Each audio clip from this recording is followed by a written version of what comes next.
but later games suggested that she's a corrupted version of Jun Kazuma, possessed by some sort of malevolent force that strips away identity and leaves only hunger. In battle, Unknown is a mimic that borrows moves from other fighters, but always with a twisted and kind of corrupt edge. Her attacks are laced with darkness powers. Her wind poses are kind of eerie, and her existence feels like a glitch in the whole Tekken reality. Visually, Unknown is a study in horror. Black liquid that clings to her skin, floating hair like she's underwater, and her body language is equal parts desperate and predatory. She doesn't speak or taunt things, and doesn't really seem aware of where she is or what she's doing. She's just the embodiment of all the dark themes in Tekken. Loss of self, corruption, and the idea that sometimes the real monster is what's left when hope is gone, or something equally trite. Dr. Boskanovich. Dr. Boskanovich is not a monster, but he is Tekken's resident mad scientist, and the architect behind some of the series' weirdest creations. So, not monstrous himself, but he's got a monstrous legacy. Roger, Alex, the Jack robots, and even Alisa Boskanovich all trace their origins back to his lab. Driven by equal parts genius and obsession, Boskanovich blurs the line between science and horror. And if you're playing Tekken 3, he's impossible to win with, creating life forms that defy nature and ethics in equal measure. In the story, Boskanovich is kind of a tragic figure, a brilliant mind haunted by loss, willing to break every rule in pursuit of a cure for his daughter's illness, but his experiments never really end well.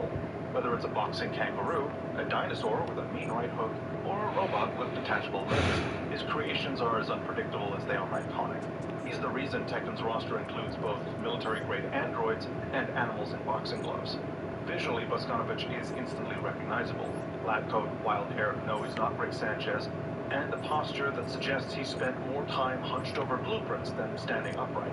He's frail, eccentric, and often played for comic relief, but his impact on the world of Tekken is anything but... Oh my god, this one. Defined by monsters. Dr. Boskanovich is basically Dr. Frankenstein, the Silver Fighting God.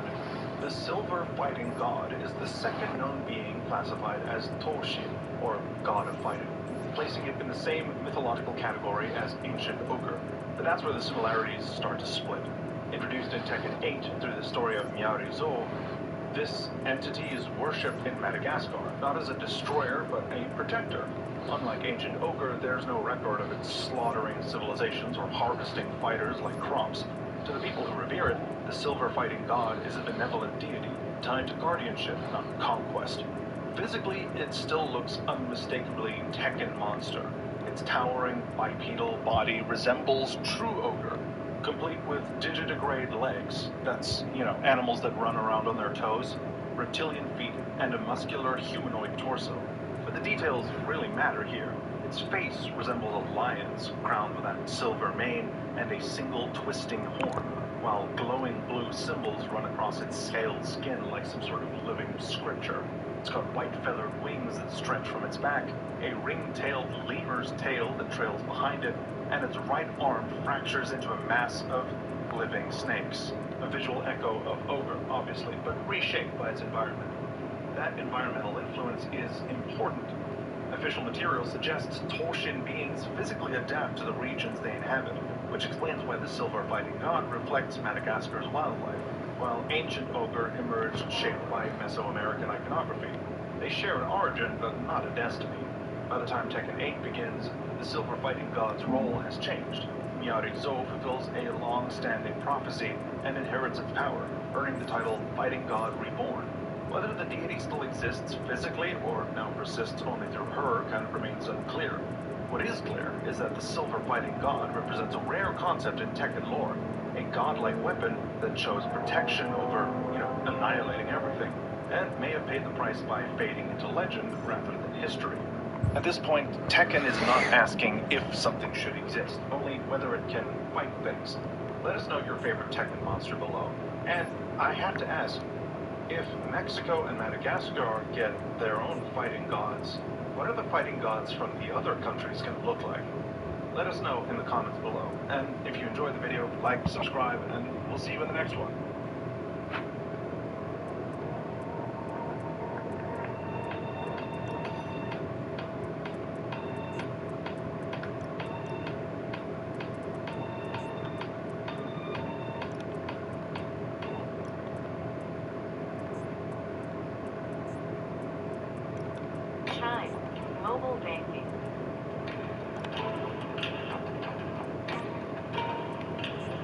today.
Alright, I want to play with my joke.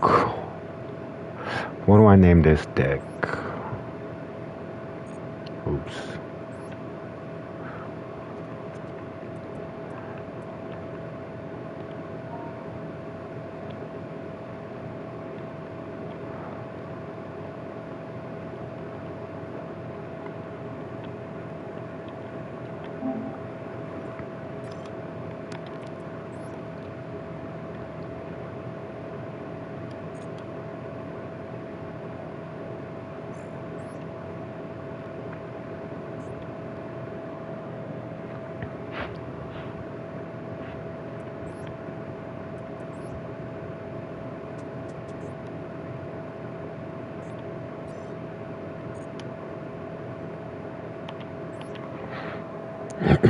Let's see how this goes. I at least want to play one with this deck.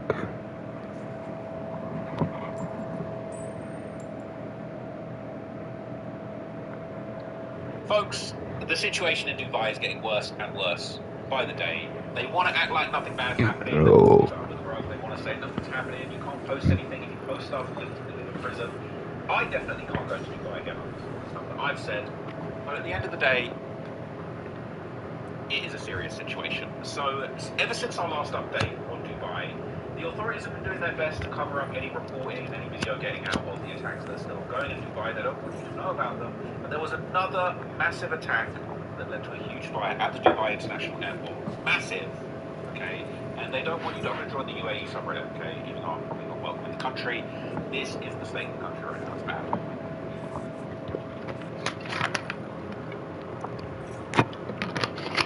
Yeah, that's the airport on fire?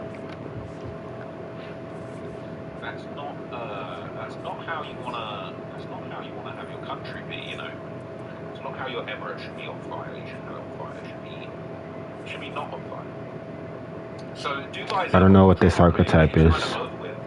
Basically, everybody that has been, basking in the delicious Dubai chocolate. That's funny because I have all. This deck is bullet trapped, baby. So there's about 17 or so aircraft are holding to land. Right, the flights are getting diverted. They can't even land there. People saying, why are people flying into Dubai? It's crazy. Interesting times. I see it more clear than this from my villa next to the airport, but I can't share it here. It keeps burning. So people are saying, I mean, you might want to be careful even making Reddit comments like this because they'll lock you up for that. It's scary how the Dubai subreddit is deleting every post about this. Sort by new there. And there was one post about this every few minutes or so, and it gets deleted. Apparently, the Dubai subreddit is heavily moderated. The UAE is even playing a part in moderating the subreddit to try and maintain the image and hoping the rich white people will not leave the UAE and sell their investment. Come on now, let's see if you're gonna be my new champion. Candy Crush All-Star. Fine, bam. I see you with the fire. Crush. Okay. Fair play. Are you? Now is no time for discomfort. Now is no time for the unexpected. It's kettle time. Kettle's quick response AC, heating and plumbing experts are there every time. I did just watch. To service your home system. If it breaks today, we're there to fix it. Kettle. We do things the right way, not the easy way.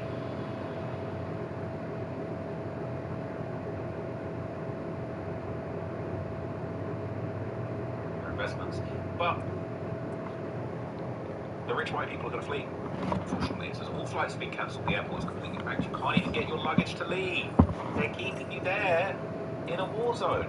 While some people defend the arrested people for posting these things, failing to understand the only reason anyone has a clue as to what's actually going on is people posting. The rest is simply what the government tells you or allows you to know via propaganda. They would have you there just completely oblivious to the bombs that are imminently dropping overhead. And to make matters worse, people that are fleeing the country are just in an absolute panic. Some people have even completely abandoned their own pets, which is despicable. Brutal reality of pets being abandoned in apartments in Dubai as their heartless owners flee the city. How horrible is this?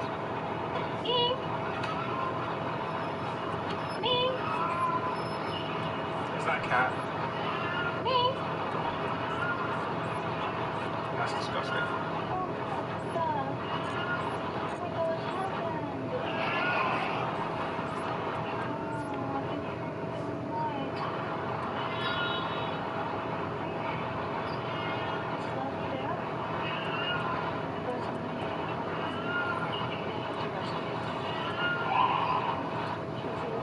That's so sad.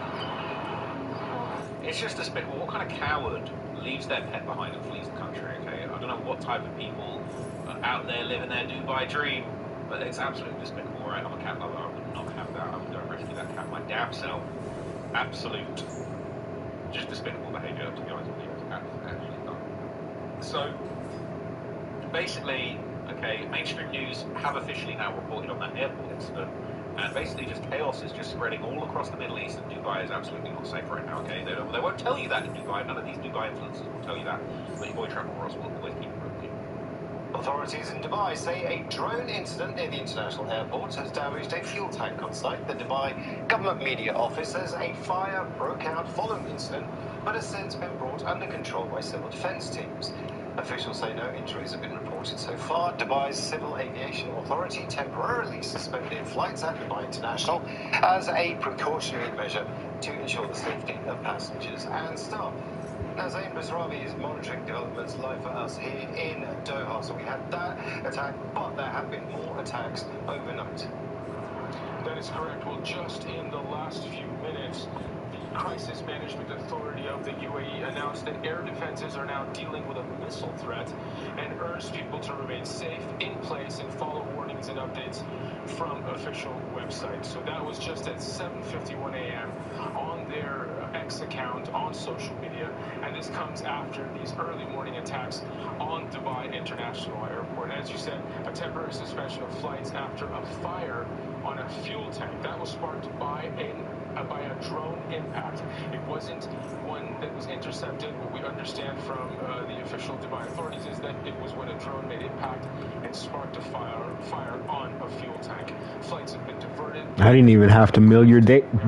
You're doing it for me. The busiest international airport by commercial air traffic and air travel in the world. So disruptions to already limited flight schedules at this airport will have knock-on effects throughout the day, likely again throughout the weekend. Again, it was another busy morning. Qatar and Kuwait taking down multiple drone attacks in the last 24 hours. Bahrain this morning woke up to air raid sirens, and Saudi Arabia reporting that it intercepted 23 drones in the east of the country in 3 separate waves. I can't wait till he starts attacking.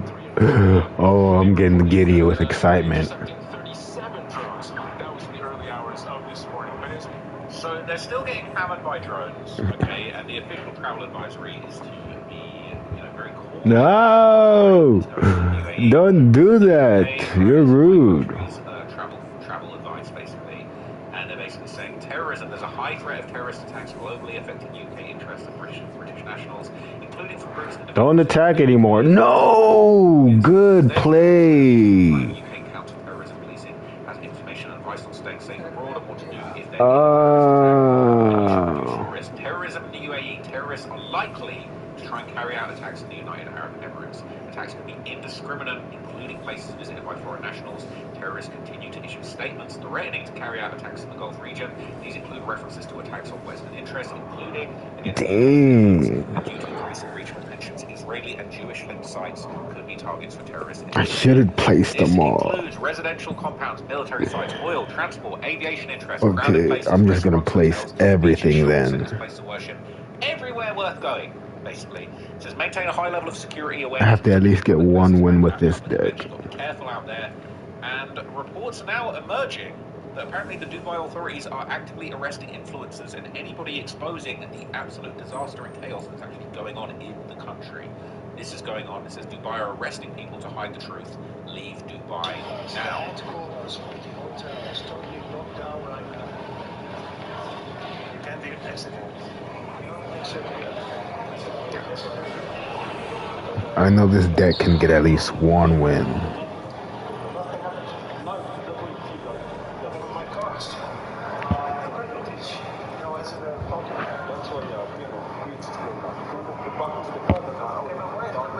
Close. No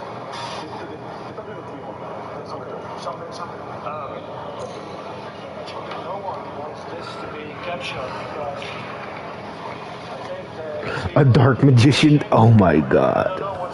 This is so funny. it's because they don't want their residents. Why do I have to go against my dark magician? Oh, that's so funny. Literally half an hour ago, in this hotel here, Iranian missile hit. Oh, that means this won't really work on it. Totally shocked by what just happened. This is the worst deck to go against right now. Oh my god. So I think we can walk in.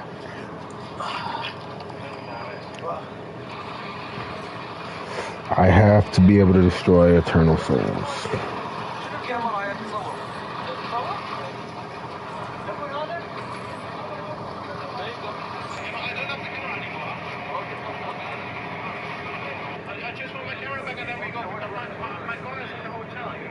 So guys, basically here on the right side there was the missile attack and everything is being closed, secured off by police, fire department. We're gonna try to drive past it. Look at the chaos the missile brought. Crazy guys. He's brave for doing Have this. a relaxed time in Dubai. And then just 2 kilometers from your hotel, a missile hits another hotel. Crazy. Oh, the missile attacked right there, and as you can see, there's a big devastation of the hotel. So alarm went off right now. People have to evacuate. And we heard a big boom behind our hotel, and everyone is being evacuated right now. What the fuck? What the fuck, dude? We had a big boom here. And now it's totally empty, so we have to go, bro. We have to go. Alarm is going off. We heard 3 big booms behind us. Alarms are going off. And everyone here on the terrace is evacuated right now. He doesn't have a good dark magician deck or else I'd be cooked. Oh, he's building. Never mind. He's cooking. He's cooking.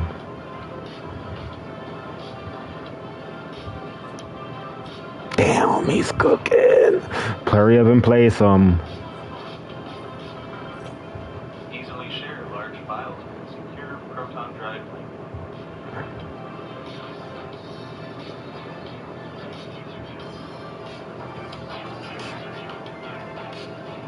Oh, you didn't get anything. Oh, you didn't get anything. Yep, bad deck.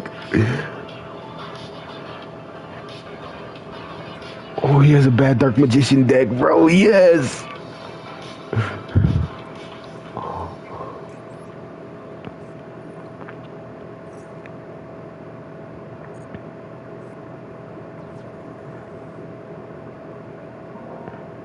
Bro, I'm so happy he has the bad dark magician deck.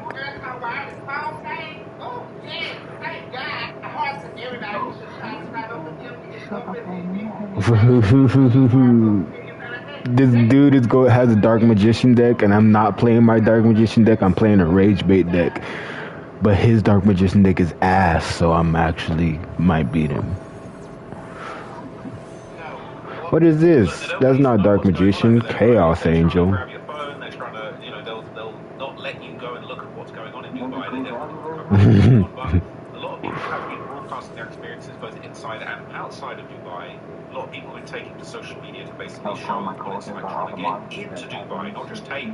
Lots of people on social media tweeting about their experiences. So a lawyer travelling to Dubai tweeted this: I am on Emirates EK010 from London Gatwick to Dubai.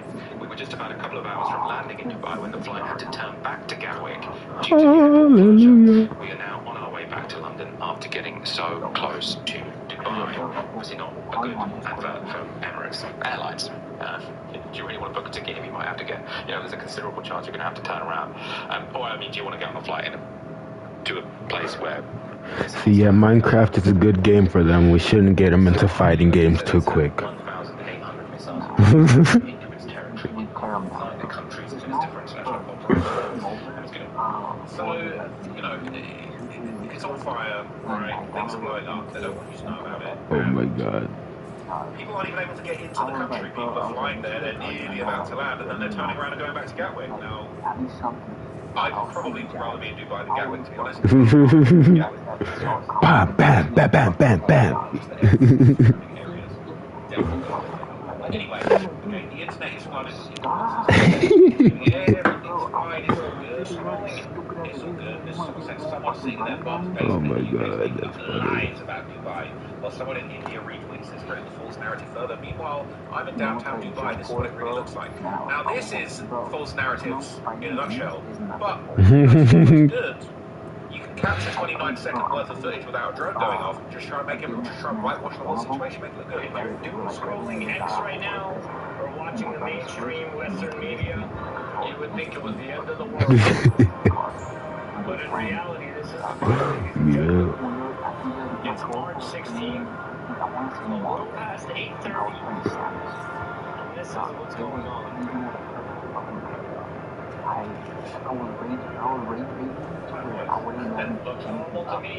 Oh my god, that's funny. You got to shout over the bombs dropping, like, it looks so great, I love you, it's so good. Don't listen to those little bangs in the background. Okay? They're saying it's all fine. One of the biggest proponents of Dubai being completely fine is Andrew Tate, the king of the manosphere, right? And this sent me, this one killed me.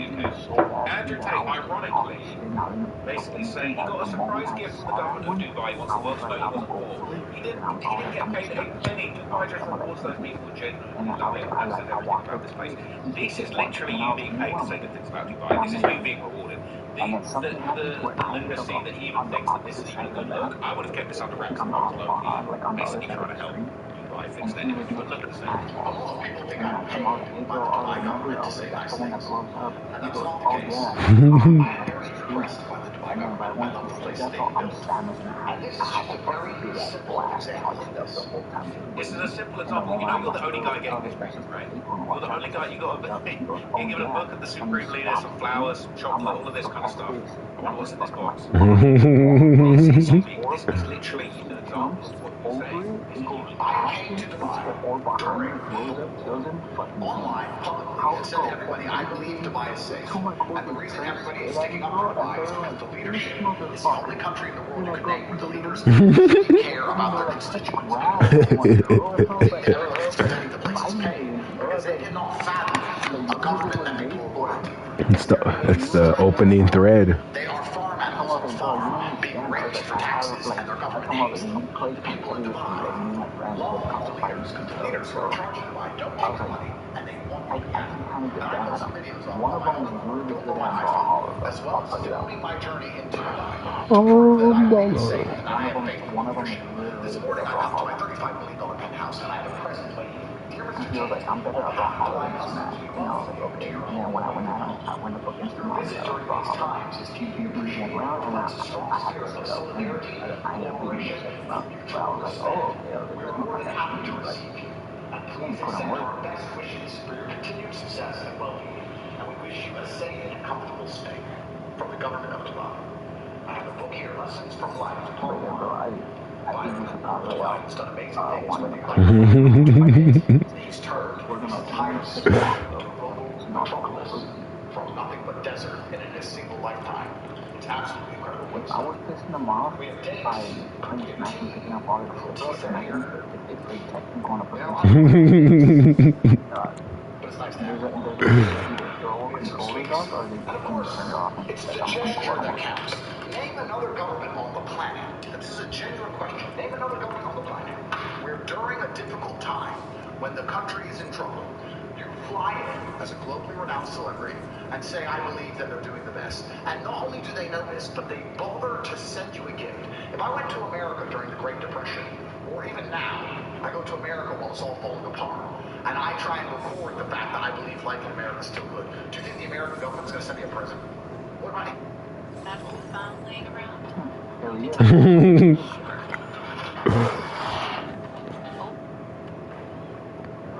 No, they're not, because they don't need to. They don't need to cultivate this fake aura that everything's fine. They don't need to. They don't want to. They're a truth-seeking country. This is not what's going on in Dubai. Everything he's saying is actually exposing how much nonsense. I'm gonna have to slim this deck down. Damn. They don't need to do this. There's no. This is you being paid. This is literally you being paid. Oh, I didn't ask them to send me this. No shit. What about anywhere in Europe? What about anywhere? There is no other government on the planet that will say, he is sticking up for us. Because those places are safe. Let's show we appreciate it. This is not paid for. The government of Dubai's never paid me a penny. What about all this shit here? What's that? Never. The fact is, they care about the people who love this place. And that's why they're the best government on the planet. They care about their reputation, which is being. He's currently intact. I am so monumentally impressed. You know, I became a world champion athlete. I would go away and win world titles and fly back to Heathrow and stand in line like a nobody. As a world champion with a British passport, I just stood in line and got hassled by immigration like a dipshit. They didn't care about me. I'm gonna tank this if he just battles. Just go to battle phase.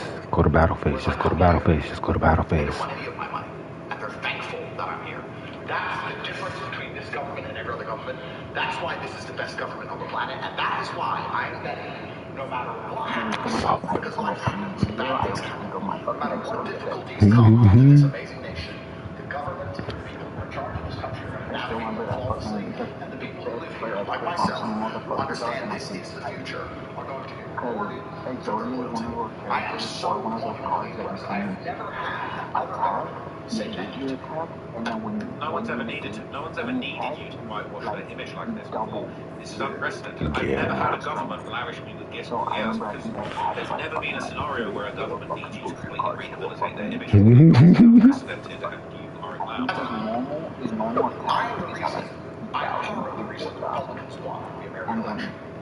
And that's not humorous, because Kamala Harris says it herself in her book, 107 Days, about her presidential campaign. She says, I lost the young men vote because of people like Andrew Tate and Ron Gaines.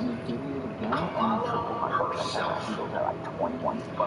attributes her loss to me. The Republicans won because of me. Have any of them said thank you? Have any of them? Oh hell no. After watch was like, hold on, as much money as possible to fly out watch as far as they care because they're in on it. 21,000. They don't give a shit. Whereas this government, you make one little selfie video saying, I believe it's still safe. When it is, then you get a present.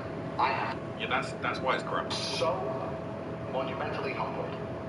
And once again, I'm proven completely correct. The government of the UAE is the last government on the planet that cares about the people who live here.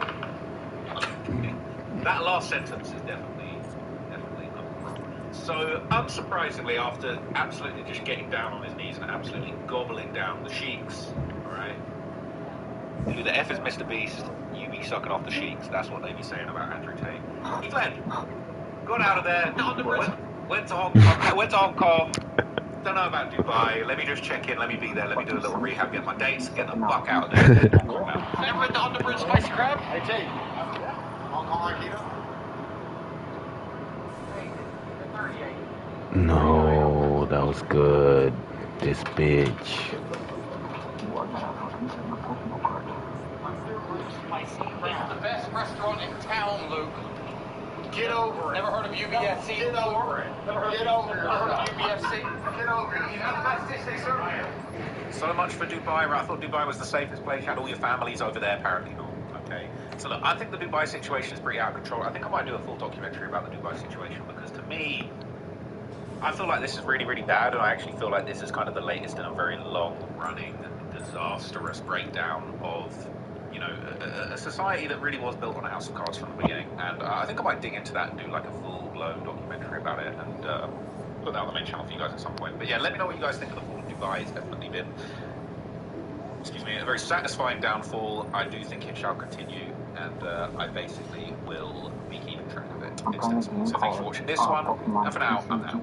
It's the package from my killing back home. It contains nothing of consequence. You literally open packs every day and then like try to collect all the fucking Oh, that's it. like the Pokemon cards and shit.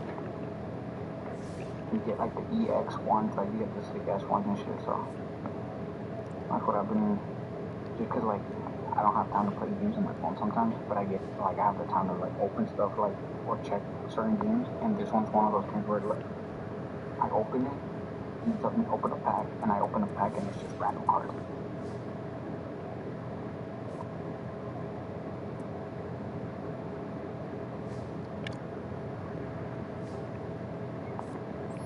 It's like one of those where you like open a pack and then Charizard comes out, but it's like a PSA Charizard and shit like that. It's like Fucking sick. so and then you're able to battle with those cards, and then you're able to trade them out. But maybe that's what people do, is they trade cards.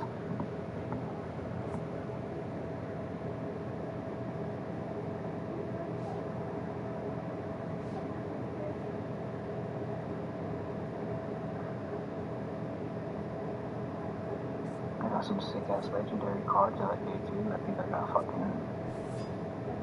Oh wait, I think I got all 3 of these. Hold on. Another Dark Magician deck? Oh my god, dude.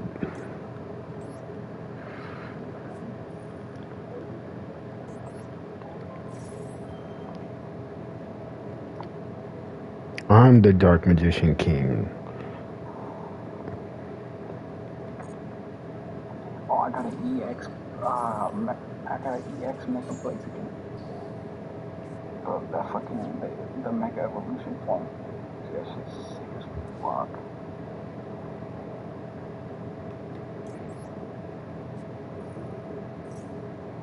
Watch, I'm gonna see if I can record this. Send it to you. These for the cards are fucking dope. Watch.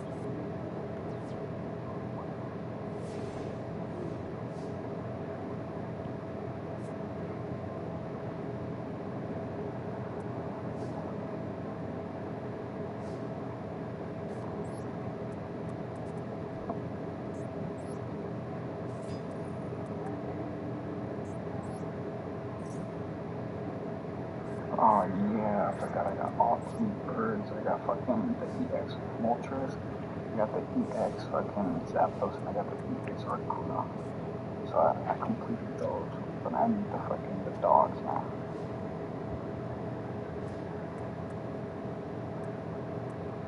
I have Entei.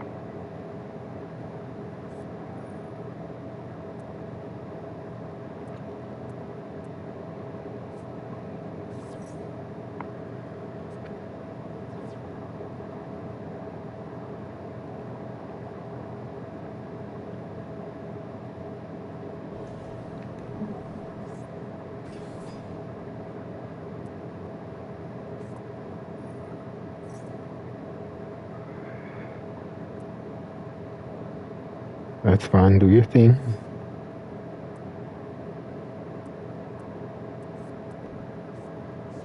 Uh-oh.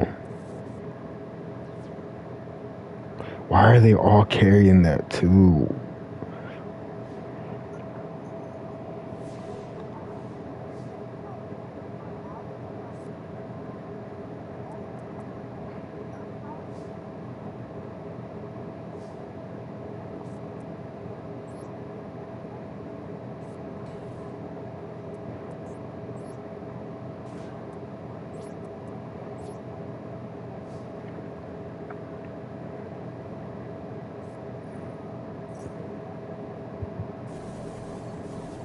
Oh.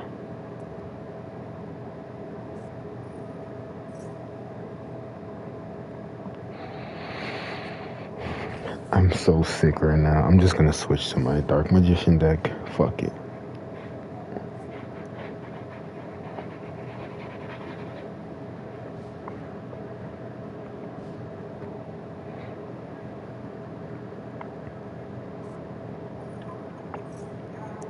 Oh my god.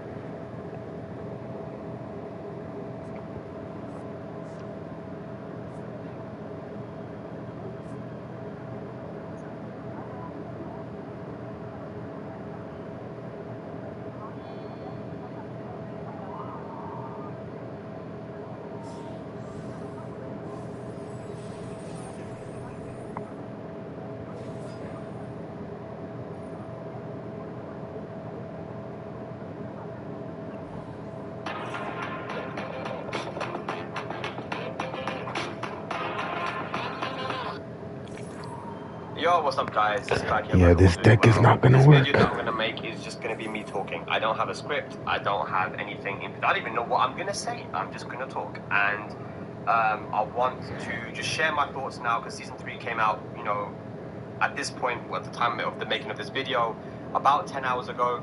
I played it a little bit, I checked the notes, and then, you know, I went to sleep. So I wanted to give my impressions on this and just talk about everything in general. So let's talk. Season 3 did not go back to basics, and I think that in my mind I knew that that would be the case, because if you look at my previous videos, I spoke about what would have to happen for the game to go back to basics, and it would really require some pretty significant system changes, and, you know, across the board nerfs to characters, which everybody definitely wanted, but was probably unlikely to happen. And now we look at it, and I think that even though people's expectations were kind of low, despite the back to basics phrase probably making people a little bit more hopeful, people's expectations were still quite low, and hurry up and finish, you're gonna win. Oh, you know, maybe okay. you guys that are watching this video might not be too familiar with everything, so I'll try and break it down. Let's see if I can bring it back. Basically, the system didn't change. The system didn't change at all. I can still win. So let's talk about the system first, right? Heat burst, heat smash. I just have to play it really good Kind of stuff. and get really good draws. Which we knew about already, that when you finish heat, you don't keep your install afterwards. You know, that was something that people would say, yeah, that used to be a thing. Come on. You know, this is a bit volatile, and they did that, which is great. That should have been in the game from the very beginning anyway. You shouldn't have kept your install after heat, because now you're gonna get a turn-on thing sometimes after your heat is done, and it's like, it's too much. They also mentioned that they were gonna get rid of the 6 characters that have heat smash, that wall splats, and now if you actually look at it, those aren't actually gone. Apart from 1 character, the other 5, if you whiff the first hit of the heat smash, the second hit will connect and wall splat you. So they couldn't even get that right.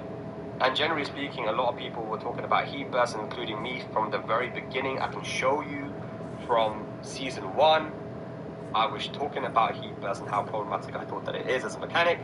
Again, unchanged, still leads to a bound, still +1, absolutely the same. So that, you know, the system didn't change, and I don't think that I expected it to change, really.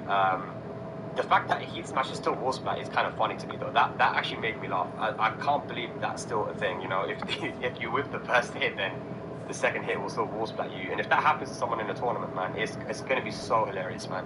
But again, yeah, that they didn't even do the thing they said they were going to do, right? So yeah, that's not great. Then we move on to the characters, and, you know, this is where it did shock me, because I wasn't expecting system changes, but I did expect characters to get nerfed. My expectation, though, was that characters would get nerfed, but they wouldn't get nerfed enough.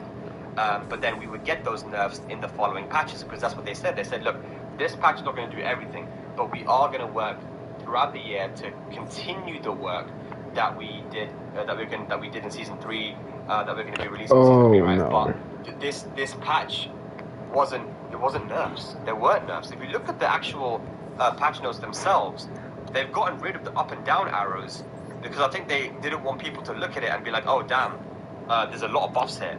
You know, because you can clearly visually see. It's so easy to see when a character's been buffed a lot or nerfed a lot by those arrows, but they got rid of them now.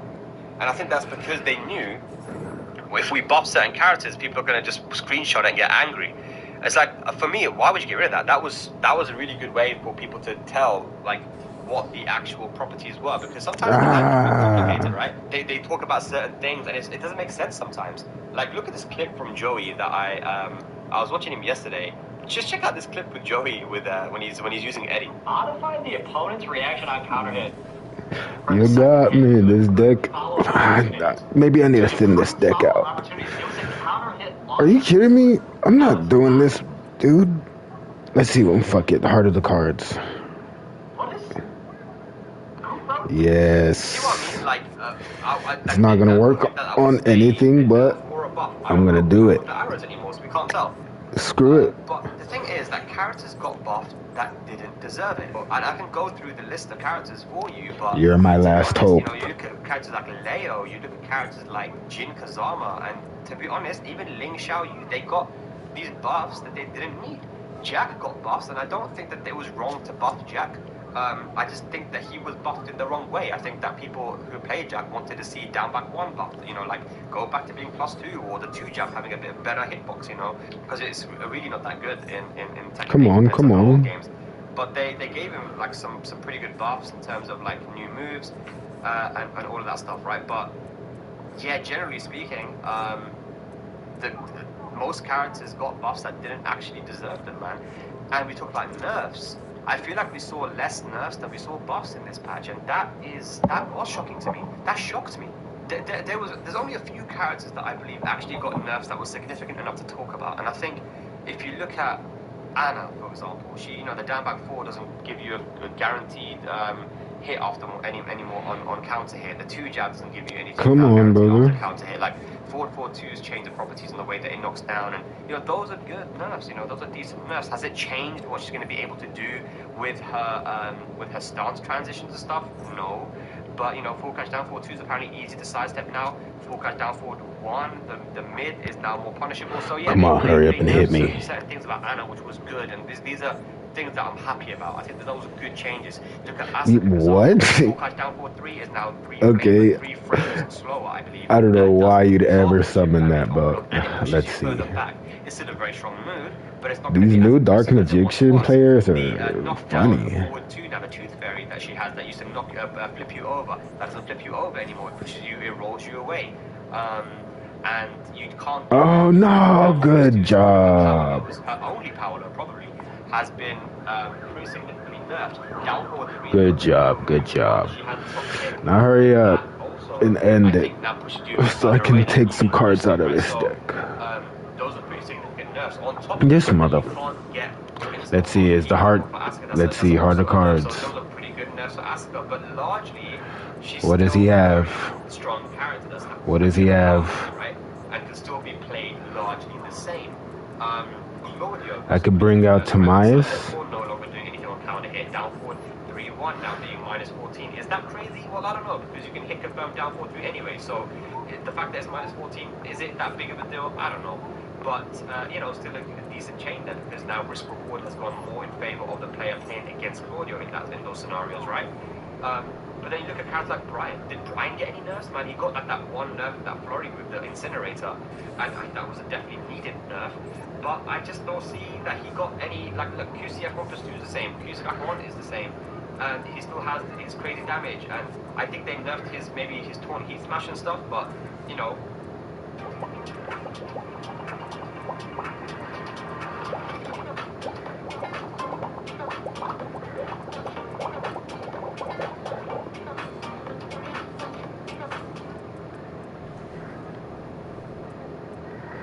I can draw him out.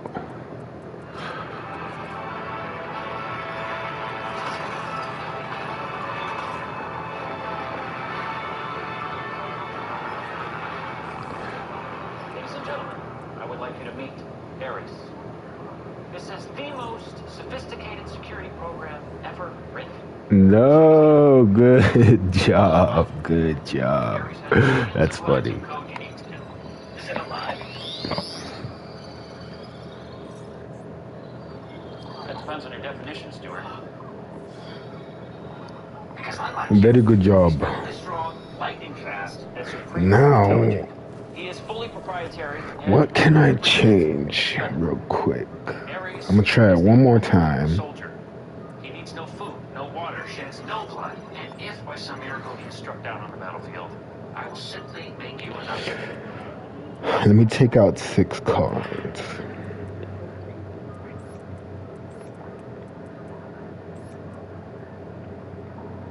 Oh, that shouldn't have been in the game to begin with.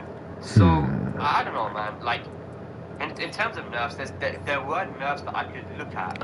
I'm not too much of a fan of Pain This is Hand. acceptable. Let's keep it at 40 so we draw slim. Deserve buffs. Like I said, Jin and Leo and Xiao Yu and more, I haven't got. And then I'm gonna go to my Dark Magician deck after this, because I'm tired of losing. Lily is super strong. I'm tired of seeing bad Dark Magician decks. So, yeah, definitely, I'm not happy about that. But then, we look at the fact that they added in new moves. What are these new moves? These new moves are just were extracted from strings and isolated as new moves. So you look at Dragonov's 4-1. They added up back 1, which is just the second hit of Dragonov's 4-1, which tracks sidestep right, by the way, which is Dragonov's weak side. So yeah, that's really annoying now as well, because that's a move that now tracks the Dragonov's weak side, and it's not even like a new move really, it's just the second hit of a string. Asuka's 2-1 down 1+2, the 3-hit string. Her new move is just the 3rd hit of that string. You look at Huarong and how he just they just took back Dusan's 1+2 4 and put it in the game and said, yeah, here we go, Huarong has a new move. And some of these moves are like really annoying. Look at Lars' up back 1, which is just his old 1+2 move from the older games, which also tracks sidestep right, which is Lars' weak side. What is he running? Again, another annoying thing to deal with. You look at now the fact that Lee can go into stance when he does slide, for example, or the fact that you can do from Hitman stance 4-2-1. So if you try to size that right and duck against Hitman stance now, that's going to be really annoying to deal with. So they've gotten rid of options. You look at Law, for example, and Law has this new up back 2, which is just his back 10 1+2 move, which is +2 on block, +16 on hit, 16 frames, homing, wall splat. It's like these are moves now which are not allowing you to be able to move. Jin now has this down forward 2 dumbass move, down forward 2 1+2, which is +2 on block and knocks you down. It's when he's in heat, right? And it's like, what are we doing, man? What are we actually doing here? So I feel like there's less options against certain characters now, because you have to now think about these new moves that they added in, which cover options that weren't really easily covered before, right? So these new moves are not only lazy, they're not new moves really, right? They're just extracted from strings, and they just say it's a new move. For example, Miari, they said that Miari's up back 1 is a new move. It's not a new move. It's just her upward 1, which you can use to switch sides. It's the same move. You just use up back 1 if you want to switch sides. That's the only difference. But it's not a new move. It's literally the same move, the same animation, the same damage, the same everything. So there weren't new moves anyway, and I don't think people even cared about new moves, right? So I don't think a lot of those new moves are that strong. The ones I mentioned are pretty strong, like in terms of what they can do in the matchup, but a lot of those moves aren't really that good. So I'm not really too mad about it. It's just that Hello, John. that's Alicia. pretty much the only bad thing I could say about it, right? And then we move on to what the pros are saying. Unfortunately, a lot of intermediate and pro players that have been in the game for a long time, that have competed, that have traveled, that have been sponsored, and gone around the world, and dedicate their life to this game, are saying that they're quitting the game. Jonathan R. But they're not going to compete anymore. The first one was Joker, who told me, by the way, that before the patch, that if this game if it doesn't go in the direction that it should be going in, that he's just going to stop. Because it's been for these players very stressful. They might not have said it publicly because you don't want to say things publicly. I mean, look what happened to me when I was doing the things that I say, right? And for those of you who know, right? But sometimes Come on, little guy. keep no drama. You don't want to cause issues. But Zombie decks aren't too good, so let's but see. Joker just straight out come and said that I'm not playing this game anymore. Look look at what Nee said as well. Nee made a tweet saying, talking about Kazuya's 112 now, but saying apart from this, those who expected a return to basics will feel seriously let down. Honestly, I didn't think the design could get any worse. It will be hard to attract both new and existing players. That is such a strong statement from the godfather of Tekken, from the GOAT, the greatest of all time Tekken player, Nee, who has dedicated his entire life to this game, is saying that, you will not be able to attract new or existing players. And Arslan says so clever, it was Goofy boy, you didn't know? But when you said it... Infinite impermanence, boy. If you're trying to attract new players... You're about to get exited out again, yup. What's happening in the competitive scene and what the experienced players are saying, you think of it as... He doesn't know what's going on right now. If you're on Amazon and you want to buy something, you check the reviews. Is it Oh, he's a full zombie Is player. it really bad? Then you're probably not going to buy it, right? Because you can trust the expertise of those people. And Arslan was saying in my podcast that, why are you not trying to do things that will make your intermediate and pro level players happy? Because if you make them happy, the people that play them will then be like, okay, I want to buy the game. The new players, these pros are loving it. This game looks amazing. They're so positive. The reviews are positive. Let's buy this game. It's going to be hard to attract new and existing players. I am Yugi. Again, it's like there's just bloat in this game now. It's hard. Come on, brother. You can do it. Just wait till I put on my Dark Magician deck after this. It's like they'll ask me, what do I do against Reina? What do I do against... This is just a troll deck. Against, like, this guy, black character, and it's like, man, it's so difficult to tell you what you need to do as a new player, because to be able to play against these characters, you have to have really intricate movements and high level, pro level strats sometimes to beat certain things, like the twitch ducks and the side step right duck, understanding certain timings and whatever. It's so difficult to coach people in this game when they ask for certain matchup advice because of the amount of Penguin Soldier. And that's the thing. I was also hoping that characters would have more defined weaknesses in this patch, but that's not the case. If anything, they've actually made it harder to play against characters by giving them options that beat their weaknesses. So I don't know what to say anymore. I don't know what to say anymore. I mean, look, everything was out there. The information was out there for what the community wanted. It was done. Set it back down. And we spoke about all the things that we wanted. Sky Strikers. Players and the content creators. We had Nee. We had. I think it's a new archetype. John Ding Ramchu. We had Arslan Ash and VDXB, Joker, or Blue Eyes, because I'm a Dark Magician main. We don't care about Blue Eyes over here. In agreement, the majority of the community was like, yeah, we want to see this because the game system is good. By the way, speaking for some of these guys, but they were fans of Season 1. They said that this system is cool. I like the fact that you can engage and be aggressive and that it's engaging more than Tekken 7. But the issue is that now there's too much bloat. There's not he brought his red eyes back down. out. Strategy involved in this game, right?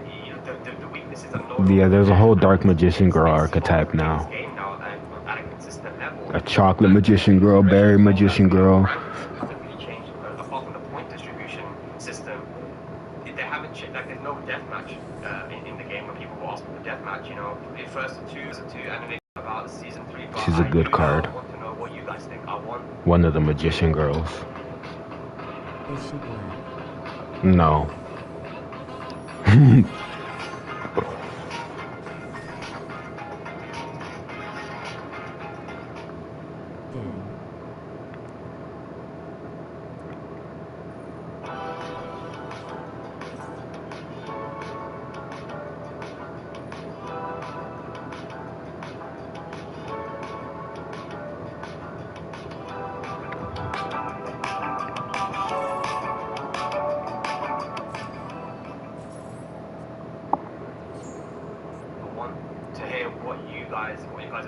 Ooh, wrong one, pal. Because you've heard mine, and I've been very brutally honest there. You know that I have nothing to gain by making this video, by talking about this. I just love Tekken. You can't attack me, bud. The community, and that's the reason why. One more turn. And yes, it's gotten me in trouble. You guys know it's gotten me in trouble by being honest about what I believe about this game.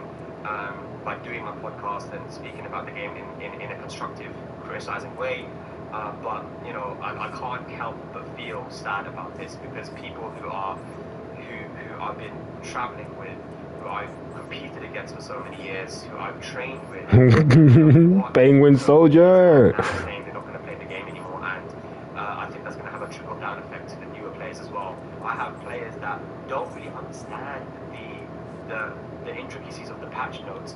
But Next. like, is this good or bad? We're gonna throw this one down instead. Bad, but it's not going to change anything about the way that you play because you know, for the newer players, it's not going to affect them that much.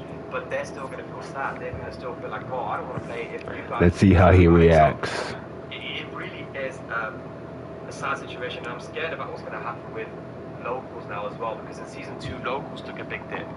People weren't traveling to locals, and some locals actually died. They actually literally died. I know locals that used to happen. They used to be consistent, and they don't happen anymore. And I'm like, is this going to happen again? Is it going to become worse in season 3? We know what happened with Tekken World Tour last year with all the cheating allegations and the drama around that. And it's like, right now, yeah. Much positivity in the past. But you get to choose what each one of your pieces does. And you know, dojo events here and there, like trying to do like things to make things exciting for our community. And I still want to do those, but it's like, man, it's so hard when people just sad. Sorry, guy. So man, I'm sad. I am sad. I want to know what you guys think. He doesn't have a good deck either, so he's having a hard time. You guys think I'm exaggerating? Am I exaggerating here, or are you guys with me in terms of the points that I brought up? But yeah, I don't want to keep on waffling. I'm going to end the video there. I will probably do some videos in the future to go more in depth with everything, but yeah, guys, that's going to be the video. Throw my little boy back up there. I'll see you for the next one. Take care, man. Peace.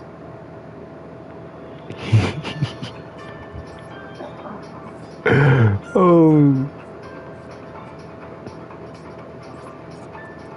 that's just to bait him.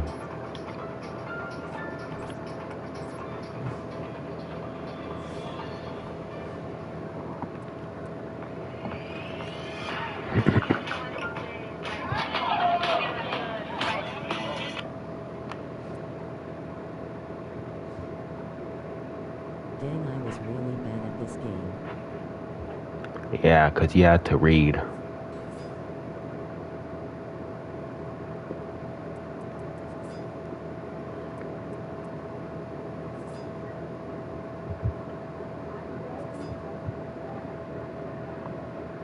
My life points would have hit already. Well, I'm not trying to do this deck is built so he does damage to himself. Like here, let's use this one.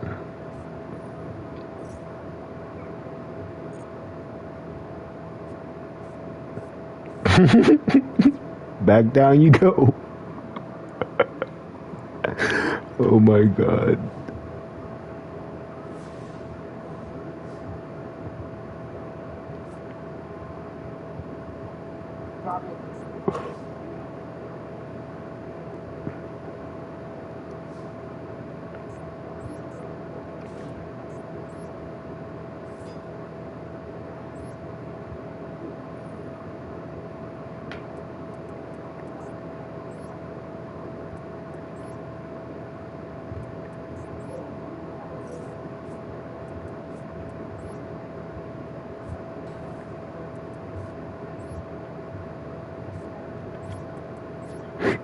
This poor guy.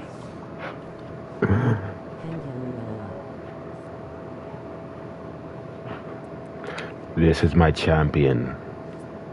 This is the champion of this deck.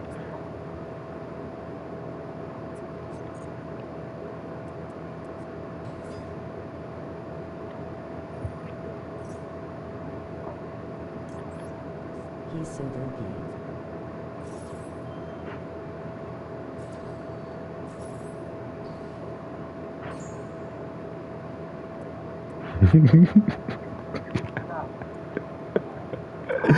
And then my little jar over there sticking his tongue out at him.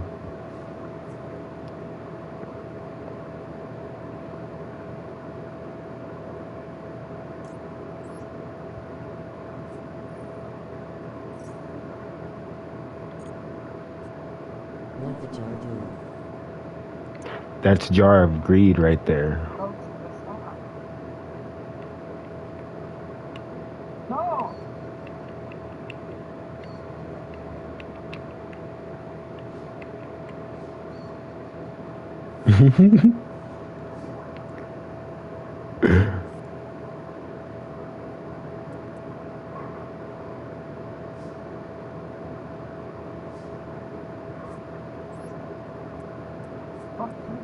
What does he do, Phil? Nothing, he just sits there and looks cool.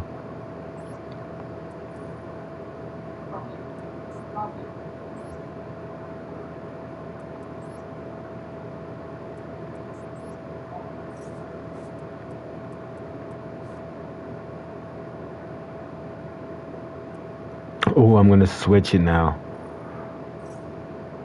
Don't like his skeleton. Yeah. Like, I can make his skeleton do things too.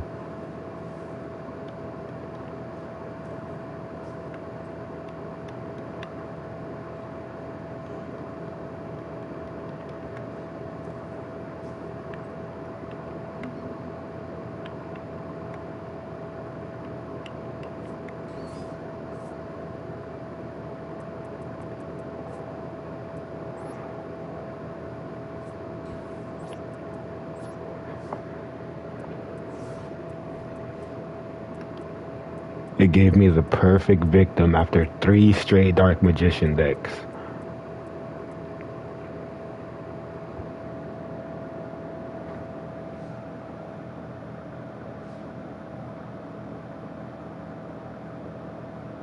The tournament showed no mercy. You gotta be on your A game every round. For your fact. Now, there are people who practice voodoo out of Haiti. What's scary Ooh. Keep talking, old lady. me is that part of the rituals was to either cure someone of something or curse someone with something. And what's really interesting about that is it works. Santeria, voodoo, satanic ritual murder. These types of deaths are very rare, but they do happen. And when they do, somebody has to walk in them. Someone has to put the candles in the blood, the animal remains, the altars. He hasn't got to do anything. Walls, and figure out what actually happened. And that person is our guest today, Barbara Butcher, the former NYC death investigator who has walked into thousands of violent scenes, murders, ritual deaths, grifters, psychopaths, the darkest stuff that the city produces at 3 a.m. And she's the person that they call... Oh, he's bringing out good stuff again. Knows why. And today we're going into all the weirdest corners. We're talking about the voodoo ritual deaths, what it's actually like walking into a Santeria altar scene. Okay. The time that she actually worked with a psychic to locate a victim. We also talk about the symbolic crime scenes. Like that's fine. Watch this, dude. You don't get to do anything this game. Is it possible that someone could really die because they believe that they're cursed? This episode is fascinating, but it is dark and uncomfortable. So what? I encourage you to watch it with some... I guess you do. What? In crime, in ritual death, and ultimately what death can really teach us about how to live. This is the episode for you. Barbara is fantastic. And he did something. Oh no. So without further ado, sit back, relax, and welcome to TEKKEN. Uh-oh. This isn't good.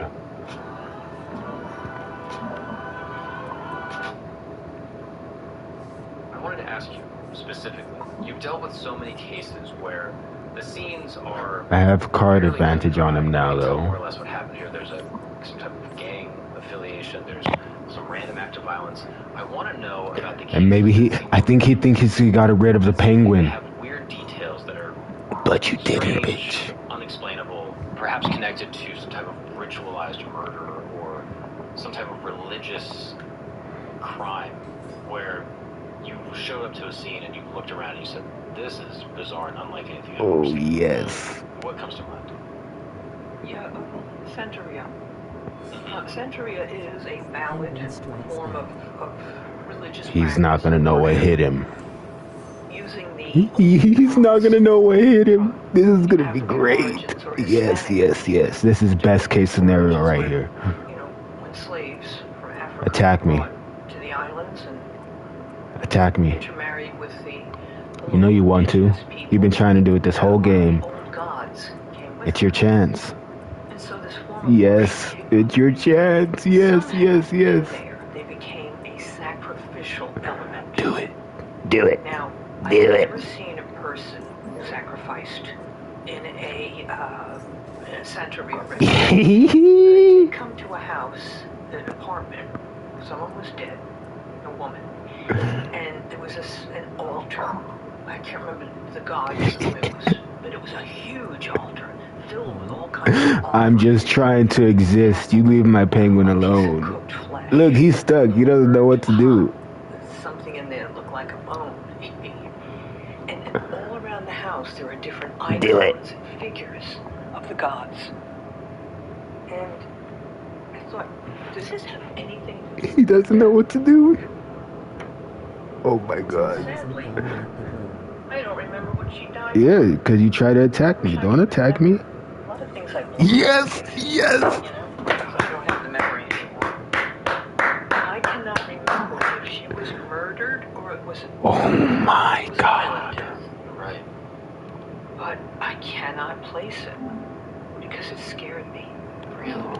Yeah. Oh we had an my anthropology consultant goodness. This is again back in the 90s, and who came and said that little bone in the bird bone, that is an animal bone. So I was like, thank God, because it looked like a figure. Penguin soldier boy, yes. But like organs from an animal, like a charred heart. And what scared me. Look, it's even called rage bait. I believe that part of the ritual It was one of the weakest decks in the game. someone of something or curse someone with something. Now there are people who practice. Now let's go to my dark magician. A particular brand of It takes souls now. in which there are curses put on people and spells and all kinds of things. And what's really interesting about that is it works. In Haitian culture, there have been many cases of people who they were told that the voodoo priest has put a curse upon you and you're going to die. You're going to wither away and die in a month. And they stop eating and they get hysterical and freaked out and they actually do die of fear, of terror. Wow. So it's a placebo response. Yeah, it's like a mental response to a physical threat that is terrifying because you think of the voodoo priests, the voodoo gods are going to destroy you. And DD? Oh, this is not a good deck. I'd like to read a book about it because it happens. That is fascinating. Have you heard of the book The Serpent and the Rainbow? I've heard that name. I Would you don't mind know Googling that, Christos?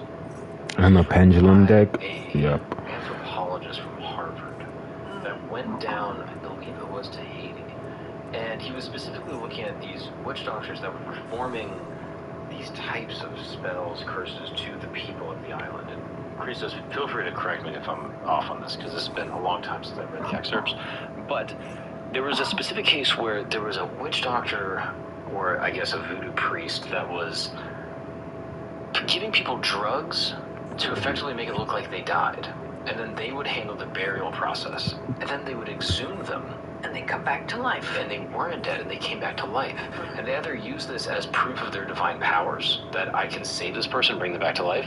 And there's been a couple cases where the priests, these voodoo priests, would then enslave these people. Where effectively they lived in their homes as like indentured servants, and they would continue to give them drugs. That's the origin of zombies.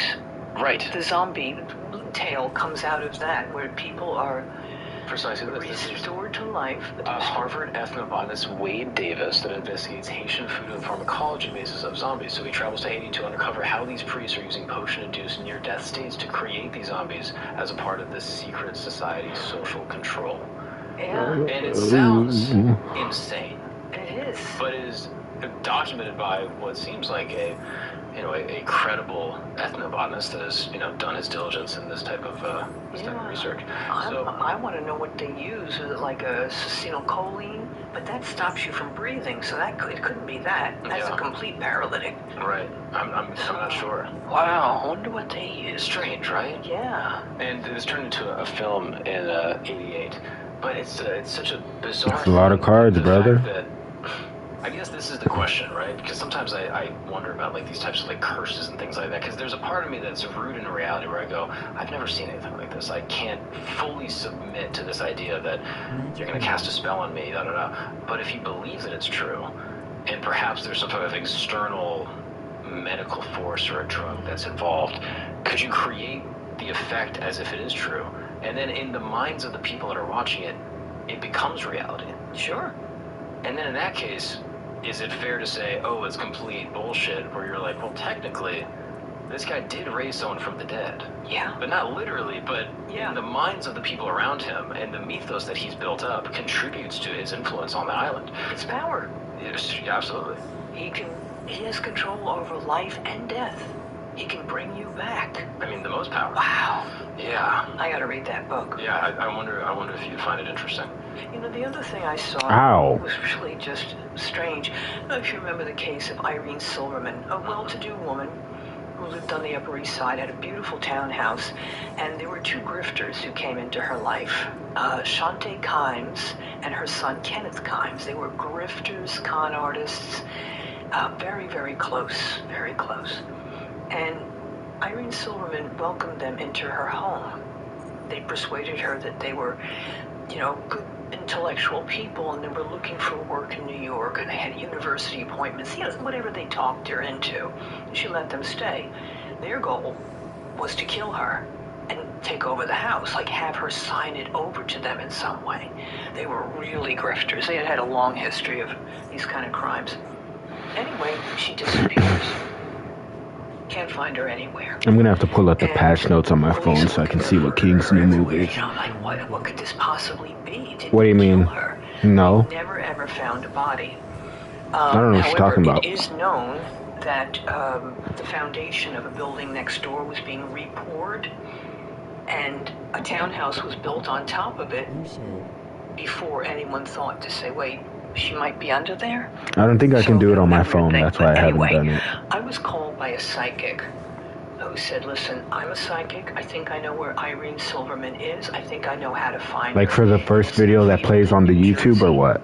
By the marshes. If that's what you're talking about, then yeah. This Saturday, would you like to go with me and see if we can do it? Yeah, sure. I mean, I'll do anything that's interesting and new and crazy. The one I'm listening I like to learn stuff.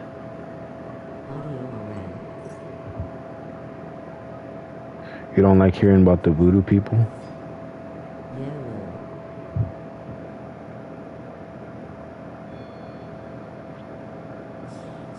Or did you mean I should change it to the Tekken right now? I don't know what you mean by that. Just in general? I heard that story, but I get weird nightmares. I used up all the hot water.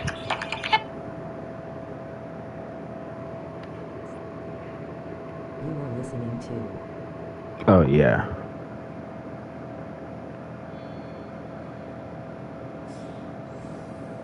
Welcome back to a series so fake, even the streamer subscribed. In today's video, Queen of Cringe Pokimane is back, and she's talking about women in the gaming space. She's complaining about not getting free. Dude, this is still the first turn, mind you. She claims gaming online was much better for women 10 years ago. She He has a strong deck. used to be much nicer and gave you free stuff, and now everyone is misogynistic. Oh, brother. She's talking about how people are just rage baiting now, while literally being a professional rage baiter herself. And we hate the rich. Aren't you the rich? No! People have pointed out the reality of the situation and the past decade of companies trying to appeal to women and minorities in video games. Asmongold has responded, talking about how these people try to encroach in the gaming space, and people are let's try to offer you peace. The never-ending beef between Asmongold and Hassan continues. Hassan claims Asmon is cattle because he thinks the Iranian dictator dying was a good thing. Asmon has responded, saying Hassan should just call him a slur at this point because he's desperate to be edgy. Streamer Stable Ronaldo is cooking Hassan for shocking his dog. Streamer Pokelals is calling out Emiru for having a Chud fanbase and calling Asmin a racist, subscribe or you gotta watch a 24-hour Pokemon stream. You're absolutely cucked. Now let's begin. Right, so Queen of Cringe, Pokemon is back. Oh. She's been having somewhat of a midlife crisis recently, with her cookie company getting shut down, her getting engaged to herself, and making all these stupid self-report statements saying that all the hottest men she encounters are conveniently gay. The most attractive men all happen to be gay. Just because they don't want you, that doesn't make them gay. But anyways, today she decided to talk about women in gaming. Surely she will be having a great take about this. I don't think I've ever associated Pokemon with gaming. Anytime she goes viral, it's for like a drama farming rage bait clip. But anyways, here's what she said, Pokemon, on how gaming online has changed. I can still do it. In the past 10 to 15 years, people were so nice, would gift you free stuff. Oh, interesting. Earlier today, I did this random little TikTok where I was talking about how, hear me out.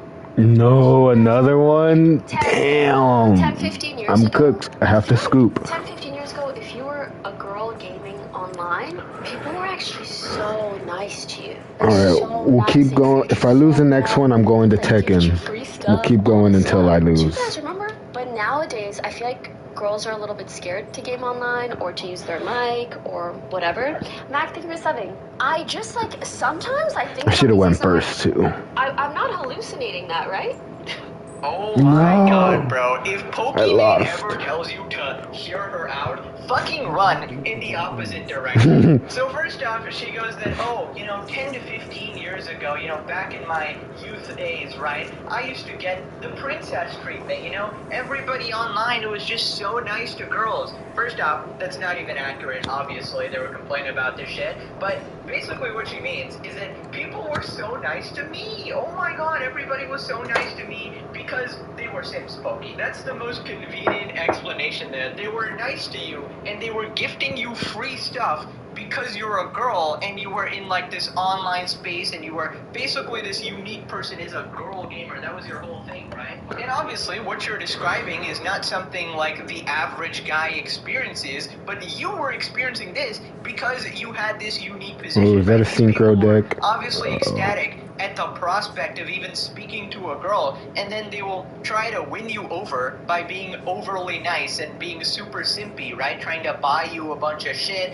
and stuff like that. That was the basis of your entire career. The whole meme was being a tier 3 Pokemon sub, right? Because we had these delusional regars who thought that, if I only donated enough money to this person, she would finally date me. She would finally give me a chance, which is completely parasocial and completely stupid and was never going to happen. And the fact of the matter is, now, you are no longer so unique, okay? A lot of girls game, there's a lot of streamers just like you as well, and in fact, they are much better because they're not as insufferable as you and they actually game instead of fucking rage-baiting clips all the time. Also, correct me if I'm wrong, but how are you simultaneously a victim and empowered? Because weren't you people literally complaining all these years that, oh my god, gaming is so misogynistic, so unwelcoming to women, all these men are so rude, they say all these mean things. There was just drama after drama after drama, all these people coming out and making a bunch of complaints about, they're getting harassed in gaming or whatever, and they essentially made it about,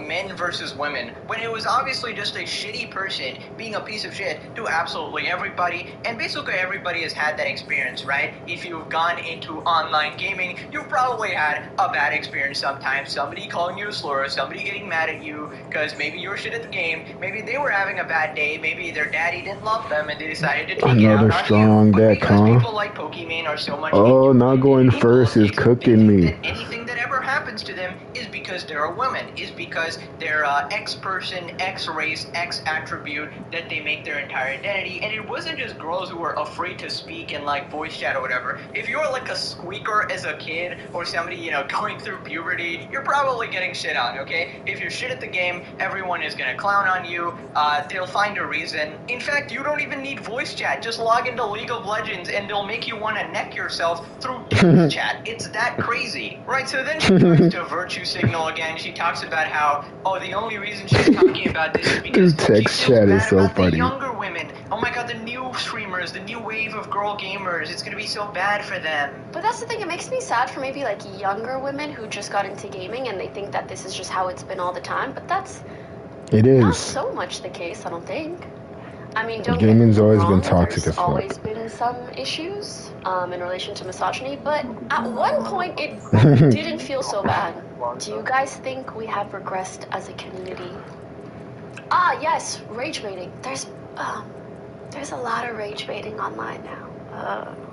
I do feel though that there's been rage bait for so long that I'm like tired a little bit, like I'm numb. I actually don't get baited as much. Thank you for the Everybody monster, knows that brother. there's rage bait. Do you get what I mean? But I also think that that's unhealthy because it leads to a level of like apathy. Like we just don't care. Like we hear bad things and we don't care because we've been rage baited so much that we're just numb. Like whatever. I don't even know if that's true or not. DGAF. Oh, it's not good.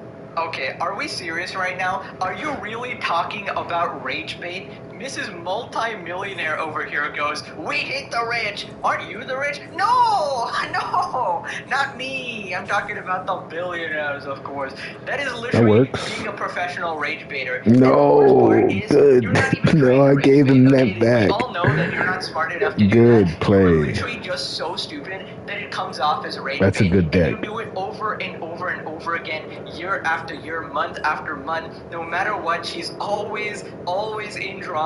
Just the most insufferable person ever. Entire career is unintentional rage bait. Even this post itself is just so fucking. Oh my god. He was ready for it. Oh my god, women. Oh, I hate life going is so second. hard for me. I can't even game. Like, people used to give me free things. I want to go back to that time. Like, we never got free things, Pokey. Believe it or not, we never got any of that shit. People were never nice to us. Pokemon unironically goes, I want to go back to the time where I literally got handed my life on a platter for doing absolutely nothing and just having like a girl's voice on voice chat or just entering the Twitch streaming space being a girl. Zero talent, zero entertainment, not funny at all, not entertaining at all. Just made it because she happened I have to scoop again. Oh my god.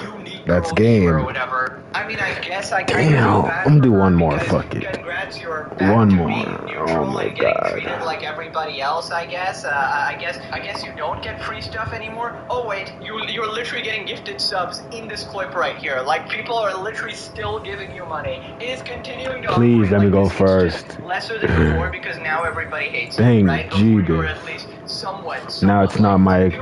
If I lose, it's completely my fault. In Maple Store getting free cosmetics. This was before men treated women as equals. Now women just get called names and people dodge rank games when they're on our team. Oh my god, I think I bricked my deck by putting Swords of the Living Light in there. Okay? Pretending to be a girl on games is still very effective on getting free shit all the time. Because, believe it or not, the simping has not lowered since the past decade. If anything, it has just risen and risen and risen, especially with things like OnlyFans coming out and all this sort of nonsense. Yeah, guys have just gotten way more pathetic, way more simpy. The girls are also pathetic. The entirety of society is fucking pathetic. Everyone who doesn't watch the Pegasus channel is a fucking loser. Okay, I'm sorry. That's just how it is. I don't really care for the whole time is running out bait, but what are we doing here with this mid-sentence? I don't even know what this means, but I swear day by day, she looks more AI. She looks kind of like that, what Mr. Beast did to himself, where it's like, you can't even recognize if that's a person anymore. What God knows what the fuck kind of facial surgery is going on there, but that's just my opinion. Yes, I had the scoop, okay? Pokemon 10 to 15 years ago, and it's just her saying, I had to kill myself. I wasn't gonna let him do it. this time, Pokey. Not very woke.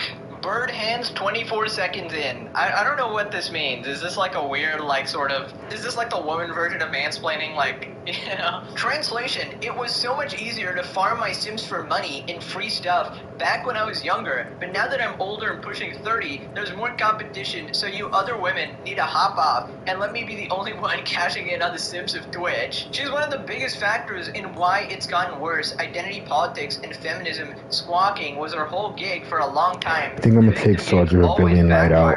I mean, I have no I think problem that's for you what's like wrong advocating for too. any causes you believe in, but she doesn't believe in anything. It's I don't literally really just a need grip to defense in get this social deck at media all. virtue points. Is this the same girl that made fun of broke men because of her overpriced cookies? Why, yes, it actually is. Like, oh my god, $28 for cookies? Could Pop. you use up to $800? Find it at BioLife. Up to $800 is waiting for you. Just donate plasma, get paid for each donation the same day, then treat yourself and treat your friends. Schedule your... Shut up. It's 4 bags. If you're a broke boy, just say so. Anyway. One step to make your browsing experience much better. Muted word is Pokemon forever. So the male gamer community was welcoming to women during the decade and a half of constant male bashing, wokeness, and feminism, and now they're sick of it? Yeah, women were definitely treated with the utmost respect back in Modern Warfare 2 days. No sexist comments, just pure chivalry in every lobby. If it was about 10 to 15 years ago, if you were a girl and turned on mic, you would get kitchen jokes and grape threats. I had girlfriends who were stalked by guys online over RuneScape. The cherry on top is that nobody cared. If you called it out, you were a feminazi bitch. Delusional take. We got D-Gen Destiny here. This has to be ironic rage bait or something. Gaming for women 10 to 15 years ago online was literally impossible without a slew Come of disgusting on, comments you nonstop. Asian bastard. 10 years ago. Is this rage bait? Believe it or not, she actually believes all this stuff, right? This is like genuinely her trying to, you know, give her actual take, which should never be a thing she does. She should just shut up, honestly, because every time she opens her mouth, it's the dumbest shit. Not wanting to gift random people online isn't misogyny, especially not with how much skins cost now, Lamau. Moving on to people pointing out the literal decade of people trying to, you know, push these agendas, try to appeal to a certain demographic in video games, and doing so in the worst way possible. Instead of just making good games that are universally enjoyed, they do dumb shit like inserting this random sort of woke nonsense, degrading the quality of these games. Here's Rev talking about it. Alright, we'll do at least 2 more matches before I go back to Tekken. Or go to Tekken. I'm gonna take out Swords of Revealing Light and put my deck back how it was. And then I'll do one more with the Rage Bait deck. You also ignore the fact that game developers, community managers, and alike have been routinely speaking about how much they hate not only gamers, but particularly male gamers, and even a step further, white male gamers. This also ignores the endless discourse on social media where people are blaming men for all the problems in the gaming industry and related communities. A lot of people are absolutely exhausted hearing anything about gaming from Pokimane, the individual who just a few months ago made this rage bait tweet that she swiftly deleted, where she said, "I miss when streaming was about gaming, not just drama baiting and clip farming," which is literally her bread and butter. She just wants a return to a better time, where she sat there and got absolutely showered in donations 24/7. People are pointing out that why would Pokimane need free stuff? If you're a broke girl, just say so. Oh, another, about 10 to 15 not another deck that can attack directly. Oh my god. I gotta do something quick. Something is wrong here with the treatment of girls in gaming. She's been doing this every year for like a decade, okay? Here's the tweet from 2021 where she says, "The hate that women receive within gaming has become so normalized, but we need to make it clear to our communities and platforms that it is absolutely not okay." I have to understand the context here. She was getting dragged by people on social media for, once again, I think I'd have to do multi-streaming or something, because I don't know how to stream on TikTok. She makes this not about women, but instead about her getting criticized. But that would be cool. Wait, oh my god, she's actually just doing reruns of her hit tweets. Like, she realized, wait a minute guys, I can just keep repeating the virtue signal. Wait a minute, this was a hit tweet once, I gotta keep doing it again.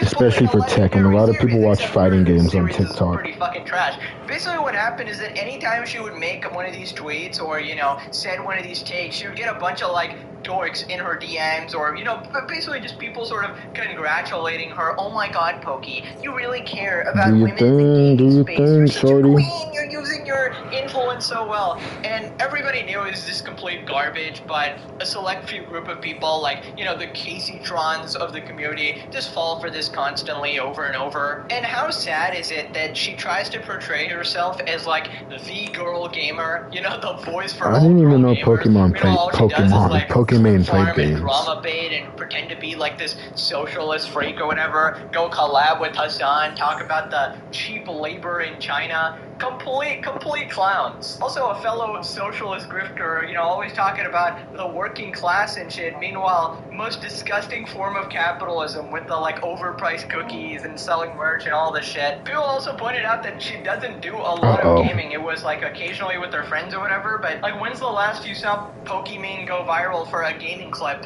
Type label she's always battled with. I mean, back in 2020, she had a whole meltdown because people were making fun of her as a gamer girl. Like, she kind of identifies that, and people are like, you don't even actually play anything. And then in response to that, says she using nobody PC. watches you at all.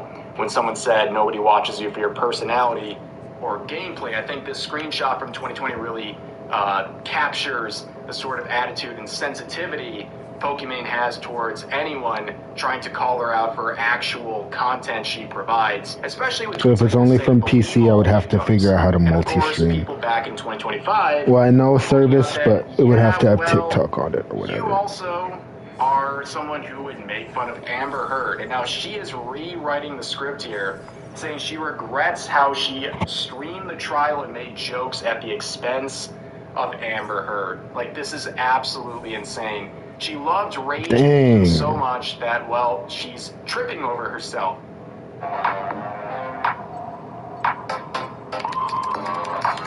What the hell? Oh, that's sick. I am a 5. I'm on cloud 9 now, watch me shine. I'ma do what I like.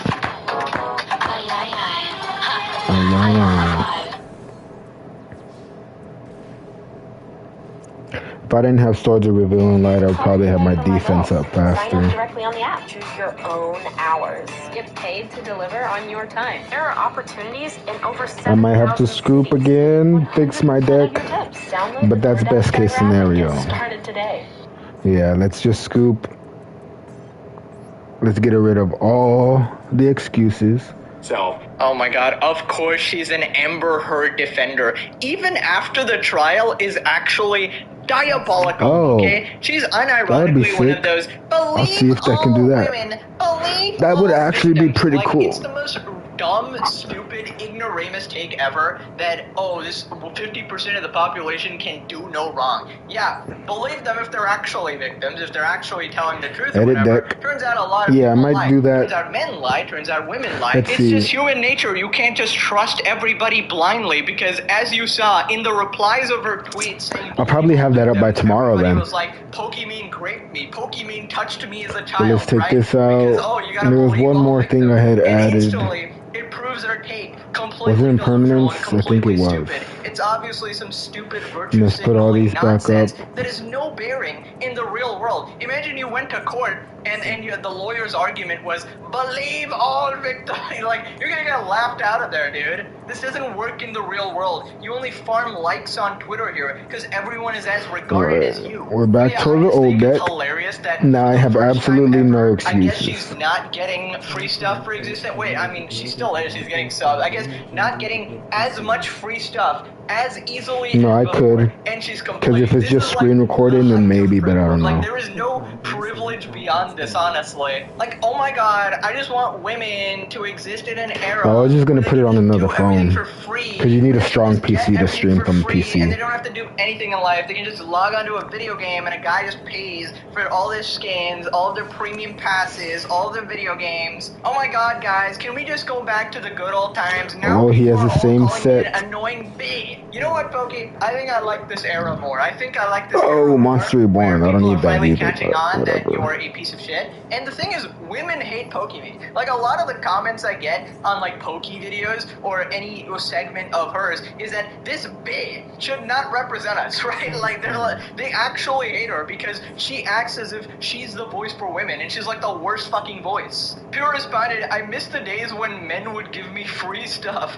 Wow, what a strong, independent woman than she is. If she's noticing a downturn in Sims, it's because she's getting old. The Sims have moved on. Yeah, dude, people post like the clock meme to like rage bait her and rage bait any like female streamer over 30 or whatever. And you know, it's in poor taste, obviously. You probably shouldn't be doing that, but I get why people do it, okay? If you're gonna rage bait like that, people are gonna do it back to you. She can't I didn't complain get a about good a problem draw. And now I have. herself is contributing. Oh, hey, it's the crazy Oh, that married herself. I want Monster Reborn gone so bad. I forgot about that one. AI Damn. chatbot. At least they wouldn't have as delusional takes. Rich woman says it's so much better when people gave her gifts. The rest of the Let's world just says pay shut 3. up. We'll do So 2 more not after in her this one. vocabulary. That's ironic Damn. the spelling, but alright. Now just to show the dichotomy here, here's Asmund talking about how men are being disadvantaged in a lot of ways, and it's not really about, you know, getting free stuff online in video games or someone being mean to you. It's stuff like being more likely to die or dying working dangerous jobs. Asmongold thinks men have been radicalized due to women writing Oh, he has. Oh getting my into god, video he is games. running ancient Now, gear. obligatory disclaimer whenever saying any sort of these statements ever. Sorry you have to do this, otherwise some regard in the comments is gonna go, are you a misogynist? No, you dumbass. Of course, both sides have struggles, both sides have their unique hardships in life. No one is really harder than the other. There are probably things that matter more, like financial status, you know, location, your country, your There he family, is. you know, and things like that affect your life way more than just being male or female or whatever. And now that that disclaimer's out of the way, holy shit, you can actually say something, goddammit. They're wishing it into existence. I think that they're talking about no one will care. Well, no, I don't think, because the thing is that if you want to, because also, by the way, young men are massively disenfranchised everywhere. They're disenfranchised in media representation. They're disenfranchised in hiring practices. They're disenfranchised in education preferences. They're disenfranchised in opportunities such as scholarships and other types of internships. Let's see, they're disenfranchised in the fact that they have to register for the draft and women don't have to register for the draft.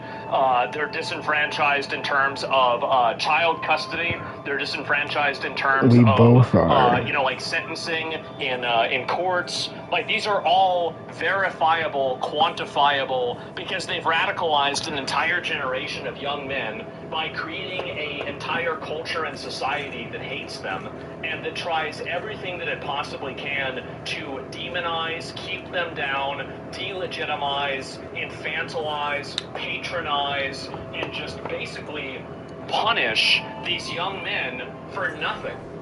Punish them for something that they didn't even do. Toxic empathy? Yeah.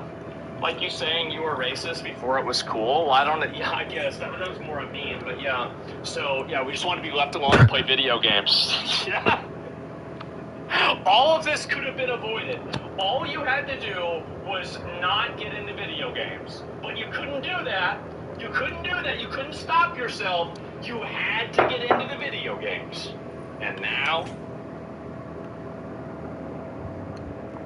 Get Pixel 10 on X with $300 off instantly when you join Google Fi Wireless. Now, that's what you get. Never go after the video games. A man will happily watch as you burn down his entire life. Not even blink, okay? But not the video games. Anything but the video games. The one place of solace and peace and relaxation. And then Pokemon comes in and goes, these misogynist men. Oh, brother, get this hag out of here. Multi-millionaire ass bitch trying to be relatable here, going, I'm just a gamer girl. I'm just a gamer girl who plays video games. I just want a better place for women and to get free stuff. You know what I'm doing at Pokemon top 10 most annoying women. I put her there. You win, Pokey. You win the award, okay? You're in the top 10 right now. But yeah, about all those things he was going over, of course, there seems to be like this constant war going on with certain agendas being pushed to keep people down. And I personally was really fed up with it. I'm a big fan of TV shows, okay? I watch a billion TV shows, okay? I'm very unemployed. And I noticed a real degradation in quality with all these cringe-ass topics, these politics and all this shit being pushed into my favorite TV shows, and it would just be out of nowhere. You'd be engrossed in the plot, and then suddenly they'll drop this person there that was not even supposed to be there, and oh my god, these two people are kissing, oh my god, some LGBT thing. And once again, just to be perfectly clear, nothing wrong with that or anything, but if it has nothing to do with the plot at all, and you're actually ruining the plot, and you're just, you know, distracting from the main story, I just don't understand why you need to talk about politics in a show about fucking cops, or a show about fucking hospitals, or whatever the hell. For the love of God, can you just make entertaining stuff that anybody can enjoy? Holy shit. But yeah, there's some woke agenda in Hollywood or something to make people feel horrible about themselves, all this messaging in TV shows. They want you to feel ashamed for existing and even being a man. There's all this messaging going, oh my god, you should feel guilty all the time. You should perpetually be apologizing. How dare you be born a man? You should just be sorry.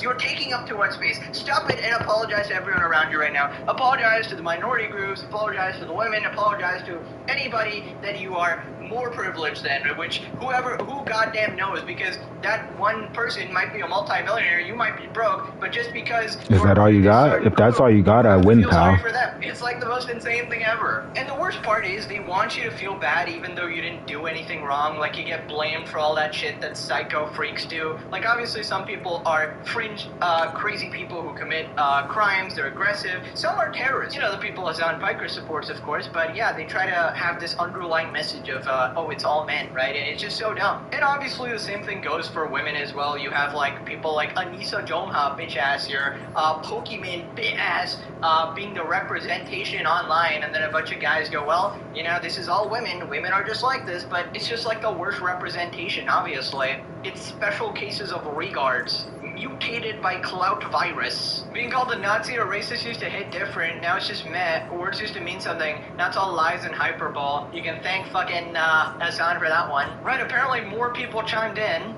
That's your definition of being kind, is getting a bunch of free shit? Oh my god, it's like I'm a fire, like future. Boom. Oh, bro, I can't believe. Oh, it has protection? Oh, good job. But I'm not done yet. Holy shit. Oh my god. Oh man. Oh, I guess sub count's low, so now she's got to guilt trip her chat to get more free shit. Oh, dude, finally, somebody's so nice to me in chat. Oh, Al Zobin, thank you for the 20 get the subs. Actually, thank you. I appreciate that. But yeah, you don't have to do that. Do I love free money? Yes. Am I going to consider you mean because you didn't give me free shit? No, that's psychotic. Buy her cookies, I guess. And they're realizing how fucked of a society is. And not only is it men, there you go. Other women tired of other women who are making it harder for them to just exist. And if you want to know why the space has gotten worse for women, there we go. Others like you, people like you, entitled, self-righteous douchebags who just think their own shit smells like roses, to where I still need to take that card out. Who have done nothing wrong, because people like you get a megaphone. It's pathetic. Internet women? That's such a random soundbite. Internet women. It's like a different category. Tables turn just like that. Internet women. Oh, brother. But no, that makes me an internet man. I'm gone. It's over. Back it up. Back it up. I'm over. But yeah, I mean, it's so obvious. All right, now we're gonna go to Rage Bait after this one. For attention, for sympathy. And then to Tekken. The worst, bro. And I thought this was like the exact thing she didn't want, to be treated as lesser, to have special privileges. I thought the whole point was, oh my god, we want equality. We want to be treated equally. Equating being nice to getting free shit is just absolutely crazy, alright? She literally admitted she wants privileges. She's facing equality now and getting shit on like everybody else, and now it's too much. She's like, no, I want to go back, give me free stuff, oh my god, I want to be simped for again, I'm only getting 5 subs, I want 5,000. Pokemon moment right there. She's so freaking in love with herself, it makes me sick. This is her passively aggressive... Dark Magician deck. Donate enough for her eyes? Wait, you're telling me... Oh, he has a Dark Magician Dragoon. Oh my god, he's a Dark Magician player too. So the never-ending beef between Asmongold and Hassan continues. It's kind of like the fight between the admirals in One Piece, except instead of lasting 10 days, it's more like 10 years here. So quick context, basically we had that Hassan fan account, Disinformation Tracker, aka Misinformation Spreader. And oh my god, he's a Dark Magician player too. Oh, that's so funny. Dictator dying. So many Dark Magicians on today. Fellow intellectuals share that opinion, such as Sneeko. So anyways, they're just arguing. This is one of the new cards. And Hassan responded to this tweet calling Asmongold cattle. So Asmon responds, tells Hassan to just say it with his chest instead of being safe edgy when calling him out. Oh, I need that card bad. That's one of the new cards I need, you piece of shit. Are you?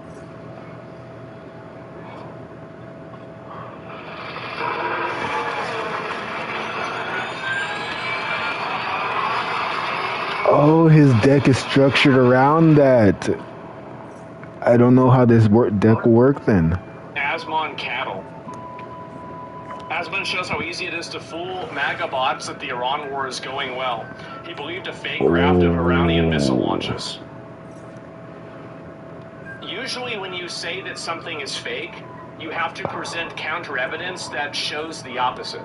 So this is my advice, is that next time you want to disprove something, you should look at presenting counter evidence. The graph is 3 days old, predicted Iran would basically be out of missiles today. Yeah, they were right. Yeah, they pretty much were. Iran's launched several waves of missiles today alone. Yes, they have, and they've been smaller. That's what the graph indicates. There's the reveal that I'm also a Dark Magician player. About this measurement here. Because the enemy reception rate has plummeted through the destruction of the air defense systems. So let me get this straight. So Iran is shooting less missiles because there's less interceptors? What do you think, they have like an office quota? You think the new Ayatollah is like, okay, we need to have 7 hits on Tel Aviv today. And so now they know they can get 7 hits with 10 missiles. So into Magician of Chaos? Master of Chaos, I mean? That's weird. And then, okay, so this is, and Hassan says, Asmon cattle. Just call me a goy. Just call me Asmon goy. You, this safe edgy, you saying, oh, R word, stop it. Just call me a goy. Like, what are we doing, cattle? Oh my god. It's Asmon, I hear it all the time. I'm used to it. It's fun. Yes, exactly. This is the most safe. There's new Tamias cards too. Oh my god, he has all the new cards. If you had called me Asmon goy.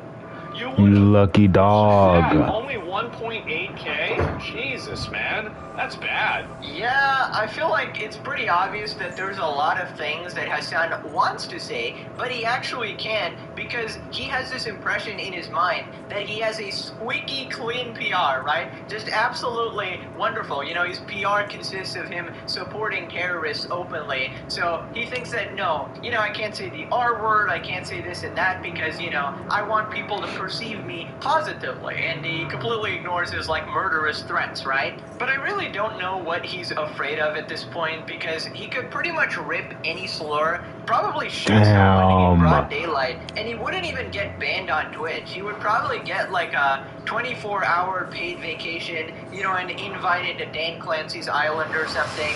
So I will just never get this logic that he runs behind. And yeah, we just got tons of these bots roaming around, people like Hassan and Sneeko, who got Dictator Dick so far down. No, it's gonna keep doing it. Actual oppression, and the sole reason is because they want to be anti-America or anti-Semitic. I'm not too sure at this point, maybe both, but they just have to be so anti-America that they're just pro-terrorist. Yeah, right? Because he went first, he cooked me. No. You can't say, okay, Israel bad, what they're doing is bad, and Iran regime also bad. But they just sort of automatically assume that, oh, if you hate the leadership of Iran, I'm cooked. That's game, pretty much. Like that, or disapprove of the terrorist support, 3,000, 4,600. Literally makes no sense at that point. That is a completely. I'll have a little bit of life, I feel like most maybe. people have the common sense take of we're pro-civilian, you know, pro-civilian lives on any side of the war, you know? Unlike people like Hassan who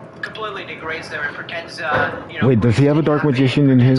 No, he doesn't. Damn. Just because it's the wrong side of the war, right? Cheng's nephew can't say things with his full chest because the coward lacks any conviction in his beliefs. He's absolutely scared of being called out, and he's terrified of being sued and arrested for his beliefs. Is he terrified? I mean, he doesn't act like it. I don't know. Like, he does play it safe a little bit, I'd say, but like, I don't know, maybe he's just that oblivious. You have to show something that proves the opposite, as he refuses to read anything in the post. Yeah, these are the people who accused him of killing his own mom, and that account is completely filled with non-stop bullshit. Like, he just recognized the fucking account, right? And he did look at the bottom of the post and didn't see anything. 300 life points. Heart of the cards, baby. Come on. Need to stay mainstream or brand safe. Yeah, he's been trying to do this push of like appealing to politicians. You know, he was calling Big Gabby Gav to come on his stream or whatever, saying that he wants to sleep with them. I don't know what kind of methods he's using. I guess he just assumes everyone is gay and just wants to sleep with them or something. I don't know. Moving on to streamer Stable Ronaldo making a comment about people who shock their dogs. I wonder who did that. Stable Ronaldo thinks people who use shock collars should end themselves I don't know if I can win. completing the shock collar challenge. Oh my god! Oh my fucking god!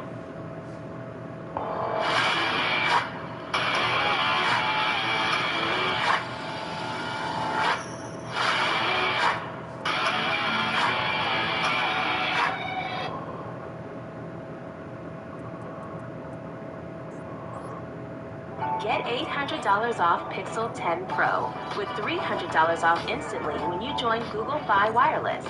Plus, enjoy 10 months off your service. Capture Please let me be able to come back. pro-level videos with the Pro camera system. And get help from Gemini, your AI assistant. Use Camera Coach to read the scene, help you find your best angle, and get your best shot. Switch and save $800 on Google Pixel 10 Pro.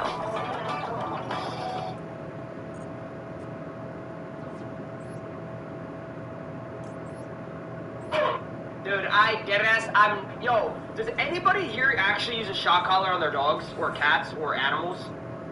If you do, then die. I'm gonna be so honest, if you use a shock collar on a dog, you need it in-game. Like, I'm dead serious, bro. That shit is actual misery on me. Yeah, sorry guys, had to do a little quick cut there. He basically told people who shock their dogs to Minecraft jump. Interesting, I wonder who does that, you know? But wait guys, I thought Hassan was good friends with the FaZe guys. He's best buddies with Jason Lewin and Stable Ronaldo. Oh, apparently people don't like animal abusers. Wow. The classic Thunderbolt reply. Hassan about to call him an agent of Mossad now? Looks like Ronaldo works for Israel. Moving on to the streamer Pokelols calling out Emiru, saying she has a Chud fan base, and basically equating... Believe in the heart of cards, baby. Believe in them. Poke thinks Emiru is the most Chud fan base of all time. PCS cases, baby. Let's go! If she loses all her Chud viewers. Dude, I think she has the most Chud viewer base of all time. 100%, right? Dude, I remember... Oh, fuck. Yeah. One day I'll say what they told me. One day. No, I can't, bro. I always bait. Asmon has her beat. Well, Asmon's like her protector, bro. If you ever you're with Asmon, well, let's be honest. They're together. Eat shit and die, bitch. This is why you don't get invited to shit in Austin. To be honest, I stopped going to everything in Austin because Asmon's there. I don't want to be associated with racist. Like, You have nothing. What can you do? I don't really know much about this guy. The first time I heard about him was some like drama with XQC where Oh my god. Oh my god. But that's all I kind of know. But I do think it's in general just Oh my god, he was not ready for that. with the separate audience. I'm sure there's like Now it's my turn. I'm up. Believe in the heart of the cards. Always. There's probably some gooners in there. This is why I'm Yugi. You're not. You're for RKF 1 LED. That guy is fucking jacking it. The the reason why he's mad, and we just got the stats, of course. Poke doesn't go to events because Asmund is there. Asmund doesn't even go to events. We got WestJet appearance. Poke Lulz is a chud weed smoker who leached off XQC to pay his rent. Why are all these streamers such cornball dorks? Everyone's a racist, everyone's a Nazi, everyone's a fascist. Everyone's tired of themselves. Do they really need to virtue signal constantly to show they're one of the good guys? Holy shit. For an extra large ice cream sandwich. Holy cinema. Okay, thanks for watching. Bye-bye. Could you use up to $800? Find it at BioLife. Up to $800 is waiting for you. Just donate plasma, get paid for each donation the same day, then treat yourself and treat your friends. Schedule your appointment today.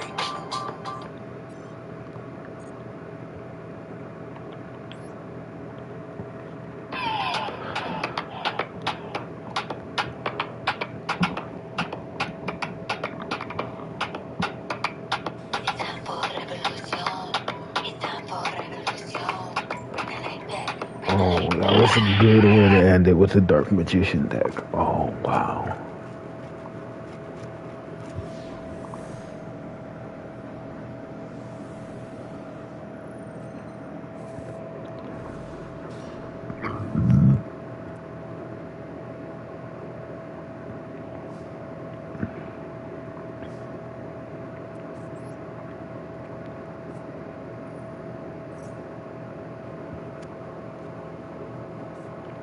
Oh, you dickhead.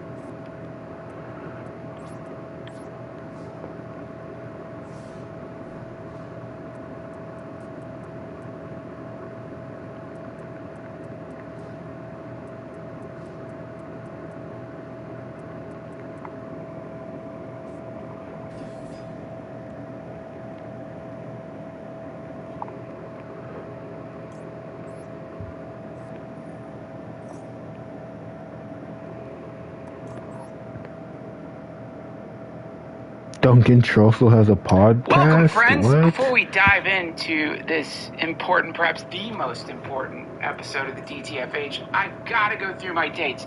Won't you come see me in person? You can find me in Bloomington, Indiana, March 12th through the 14th at the Comedy Attic. After that, I'm quite excited about heading over to Homestead, Pennsylvania, to the Pittsburgh Improv, and then, my God, at last I return to the Denver Comedy Works, one of the greatest clubs of all time. I can't wait to see you, Denver. After that, I'm going to be in Rosemont, Illinois at Zany's. That takes us all the way up through April. You can find all my other dates at duncantrussell.com. Also, friends, I want to invite you to come and join the premier live stream podcast available on the planet, potentially the galaxy. It's my night stream. I've been doing it just about every night. We have a growing, thriving, beautiful community of people from all different political leanings, from all different religious ideologies. We've got people who are watching from mental asylums. We have people who are watching from deep beneath the Pentagon. Potentially celestial devas and divas are joining us on the night stream. The only thing that's missing is you. So subscribe to the DTFH on YouTube. Follow me on X. That's where I announce the night streams. They're usually around 8 or 9 every night. And join our night stream. Boom. Ha. Yeah. And now, my friends, I continue a string of powerful, historic episodes of the DTFH. Just in the last few episodes, we have had Donnie Rothschild, scion to the Rothschild Empire, Abby Martin, who is single-handedly potentially going to take down the military-industrial complex. And now, the icing on the cake in this trinity of glory, which is what I'm calling the last 3 episodes, host of InfoWars, host of the Alex Jones Show, the man who's kept his ear on the satanic railroad track that the Illuminati rides their little demonic choo-choo train back and forth from hell on. Alex Jones. Alex Jones, I gotta tell you right away, man, you are in my top 3 dream guests for this podcast. I've wanted you on this show for so long, and thank you for. Well, I wanted to come on. I'm a huge fan of yours forever. Thank you. I met you like 15 years ago with Joe. Thank you. Yeah. Oh, listen. You know, that's where I first met you was through Joe, not in the flesh, but when I got to be friends with Joe. Go over to his house, get stoned, and we had like old school InfoWars, Alex Jones stuff on VHS, and we'd sit and watch it and just freak the fuck. You know, I know Joe since like, I met him in 98. I didn't know him as friends since 99, but he called in on 9/11. When I was saying they blew up the towers, he was like, you're going too far. And I'm not criticizing he said that because it was the day of, but I'm always proud that Joe called in on 9/11. Wow. Pretty crazy. One of the things you call, that's you're known for having predicted a lot of things that have happened. And, you know, before we get into that stuff, I wonder if you could shed a little light on how you got on this path. Because, you know, I was doing some research on you, saw your dad was a dentist, you're a football player, and I'm trying to picture, and you and I, we're the same age. So we have the same sort of memories as far as global events go and stuff. I'm thinking back when I was in high school, and, you know, you meet somebody, they derail you, they introduce you to music or whatever. Who introduced you? Who was the first person who started showing you that maybe things aren't exactly the way the news makes them seem? Well, the way you heard, I was a football player. I did play football until I was like a sophomore, and I was terrible. So I was good enough to be on the team and get run over and get bones broken. So you were a football player, man. Yeah. So, and you could see it. You're like you could see it to this day. Like you've got that athletic thing going on. I was good enough to make the team and get run over. Okay. I was like, I can't believe on this team. I actually quit because I don't mind getting hurt for a reason, but I'm actually wimped out. So. Okay. Well, but where did they put me on varsity when I was like a junior? I was being run over by huge black dudes, and I was like, I've had enough of this. So I'm actually a huge pussy. So how did that happen? I don't know where I got the lore of it. Play football, I did. It was. I grew up in Rockwall, a suburb of Dallas, and my dad was a dentist, and my mom had like a degree in history and was a homemaker. But I've told the story before, but maybe you didn't know it. People always go, oh my God, he's a spy. No, I mean, I had, my mom's brother was an Iran-Contra, was Army Special Operations, and then I had some other family out of World War II that had done some World War II, and they were always talking bad about the government and the plan for world government and all this stuff. Yeah. So it was kind of background noise just growing up, hearing about this stuff. Yeah. And so I think that kind of primed me. I didn't really have an interest in politics until we moved down here when I was about a junior in high school. Yeah. My dad sold us dental offices just when we moved down to Austin. And Waco happened right after that. And then everybody was watching the news. All this stuff was happening. Can I stop you on Waco, please? Because I don't know. Like, this is something that occurred to me. And it's really crazy. You were at Waco with Bill Hicks. Bill Hicks went up there to film some stuff. And Timothy McVeigh. You, Timothy McVeigh, Bill Hicks, and obviously Koresh were at Waco at the same time.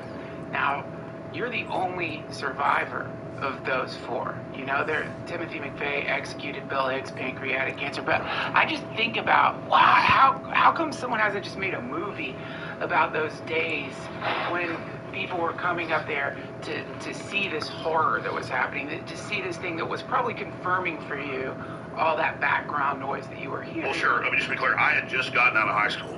Yeah.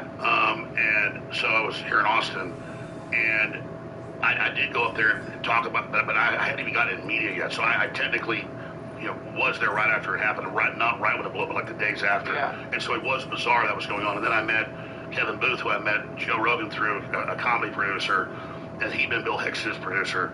And so that's where that crazy rumor started that I'm Bill Hicks, which is hilarious. Which is a huge compliment. And I'll tell you, I don't think I'm much like him, though. I know, one late night, I went down that rabbit hole. I'm looking at pictures of you and Bill Hicks, and, because you are funny. I mean, that's one of the things that's really interesting about you. You're kind of like a gonzo journalist. You're some kind of, like, combination of, like, Oh God, Hunter S. Thompson. You've got some Hunter S. Thompson in you, but you're a journalist. You're a journalist. You're a hard worker too. I can't imagine what your schedule's like. But you have this incredible mixture of things that just. What's weird is I never try to put myself in the story. It just anytime you go out, you've done it. Anytime you go out and do stuff in the real world, you get sucked into it. So the story becomes you because you're there. Yeah, right. Sure. And the only way to tell it is from your perspective. Right. But tell me about those days. You were up there in Waco witnessing the smoldering ruins of this, like, home where I don't know how many kids were incinerated by Janet Reno. What was that like? Well, I had just got out of high school, and Access TV started in Austin and New York. Yeah. They debate where it started first, like 40 or 45, whenever it was, a long time ago. And so there were all these activists that were doing their own things and shooting interviews and stuff. And I was going down there right out of high school, right as it happened, wanting to be involved. I said, well, just get in this van with us. We're going up there. And we're talking to survivors, the few they just let out of jail, and we're going after the site, and it's still black. And they're like, going, look, they said they didn't use CS tear gas, but here's the illegal canister. And Jesus. Wesley Clark, the former attorney general, under famous presidents, is showing up, and it's like this murder scene. Yeah. And they're going, yeah, the Delta Force was over here, and I'm like 18 years old hearing all this, and it was all, some people, that's how I got involved. I was so excited. Yeah. It wasn't watching a Marvel comic movie. It wasn't some fantasy thing. Right. To me, I didn't understand any of it. I was just, I wanted to get into media. I was right out of high school, and I went to some community college and stuff, but they were, after that, but it was like, they were teaching me like 30-year-old stuff from RTS, radio, television, film. So everybody said, go do an Access show. And so I had run out of high school by 93, started taking the classes by 94, gotten on air. And we're still trying to find those original tapes. We have tapes back to 95. But up back then, we did like a show once a month. So it was literally just me, a young kid, trying to figure out, and then kind of then everybody said, oh, this guy's a great liberal because I was against the police, military burning down a church. And I was anti-war. Yeah. And so I kind of got in with the cool libertarian liberals, which really don't really exist much anymore. Right. Because back then they were anti-war. They were all homeopathic, vitamins, anti-vaccine. And so I resonated with that whole group in Austin, which quite frankly, I look back on it was basically like hippies. Right, that's it. But a lot of them had like businesses or were doctors or were city council members, but they were cool liberals. Right. Like the old school liberals. Liberals. Which I don't really find a lot, but back then liberals were pretty cool, actually. They're and that's something that we've all witnessed is this bizarre mutation of liberals into somehow they're now kind of into war. Well, liberals were always the guys that knew about esoteric and hallucinogens and war, and they also shoot a gun, and they were fun, and they were like intellectuals. Right. And then it became like cult member bots to just nuke Russia, cut kids' dicks off. Right. It's one of the strangest things, and I think that what probably happened there is just the evolution of the machine that you have been so talented at outlining that it figured out a way to not resist, but to co-opt its main opposition. That's it. And it's the most sinister fucking thing. Well, Joe always talks about it because he saw the documentary I made. When they really got the left was WTO 1999. You have 100,000 liberals out saying we're not handing over our sovereignty to the World Trade Organization, U.S. sovereignty. They were out there, and so they hired Antifa to attack the police. Right. So they would have an excuse to arrest them. Right. Arrest the peaceful people, and that's where And then the left the NGOs kind of capitulated.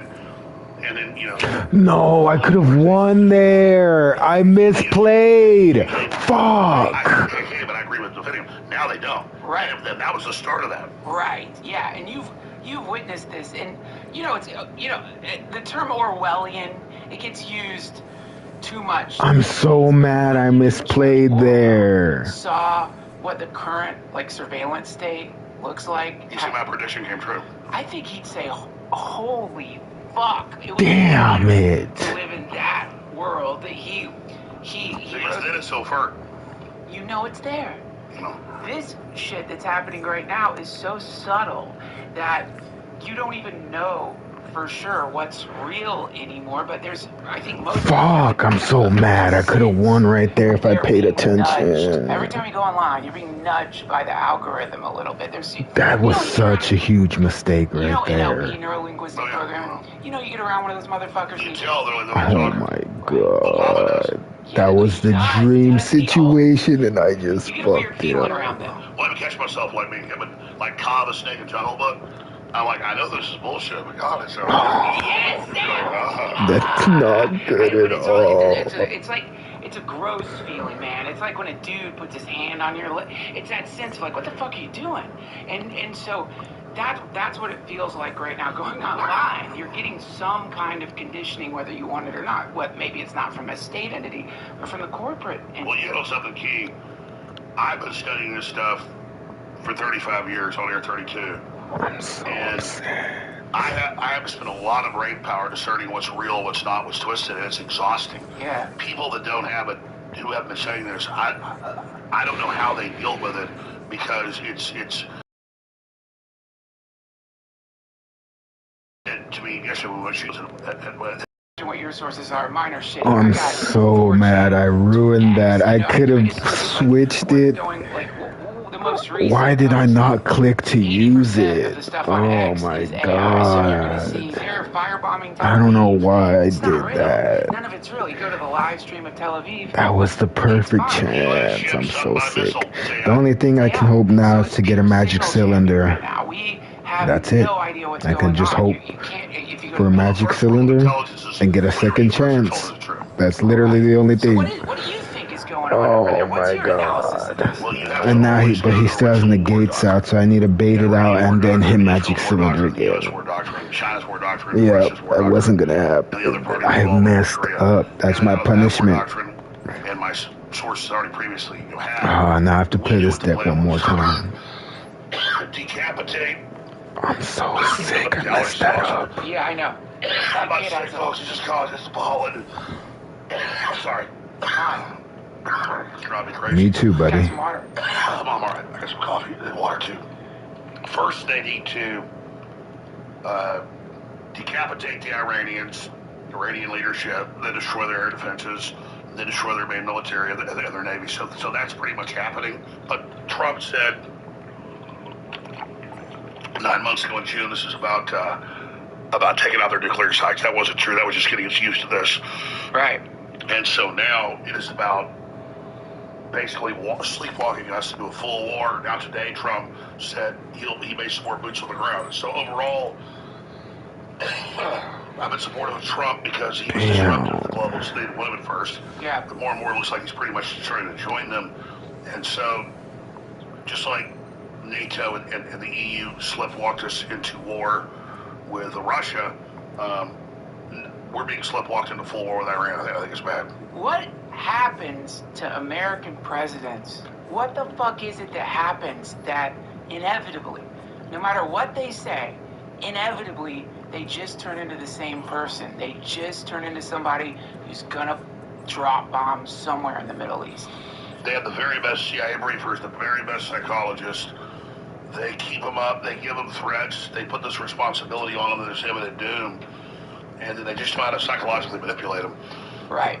They come to you and they're like, listen, here's the info that we've got. You can't share this with the American people, but if you don't do this, we're fucked. And that's what they do. And then you have to trust them, and maybe it's... And it's not like the adversaries aren't horrible people. It's just that if you study the Middle East, I could go on for an hour about this, but 130 years ago, the British draw the lines. 120 years ago, yeah, and they do it with groups that'll fight with each other, balkanization, and then the U.S. comes in at 53 and overthrows Mossadegh, who was pro-America, but didn't want to give all the oil money to him, and then they use Shiites to overthrow him and double-cross them with the Shah in. The Shah goes sideways, and the CIA behind the scenes undermines Carter. Yeah, helps put in the Ayatollah Khomeini.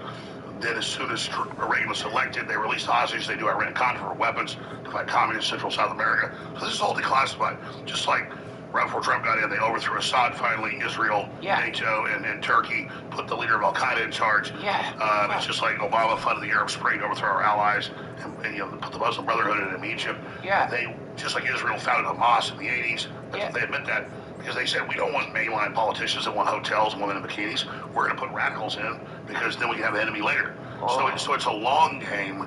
It's kind of like in Dune, they say this, the slow attack penetrates the shield. Yeah, and so everything slow is how they do it. Wow. And so you can look at this one-dimensionally and say, well, 80-some% of the Iranians don't like their leadership and they're dictators, which is true. So let's just support this. But how did you set this up 47 years ago, right, and 80 years ago, and And now, what are you going to put in now? You see, Right. So you have to look at the compendium and say the elites we have are not in a position to be doing this. That's what it feels like. And you know, this, to me, this is what's really interesting when you consider the sort of model of there being like, you know, global, whatever you want to call them, oligarchs, you know, just the people like who are giving Nancy Pelosi money. You know, those people will never know or hear about. Pelosi's the number one stock trader in the world. Number one, very talented. It's almost a miracle how good she is. but also, these people don't have full control because they fuck up all the time. Well, that's the thing. The elites we have had very competent elites before them. They weren't perfect either. And they had very limited newspapers, radio, than TV. Now, because of information being out there, we have more incompetent elites that are 2 or 3 generations who have been inheriting all this power. So inherently, they're already weaker.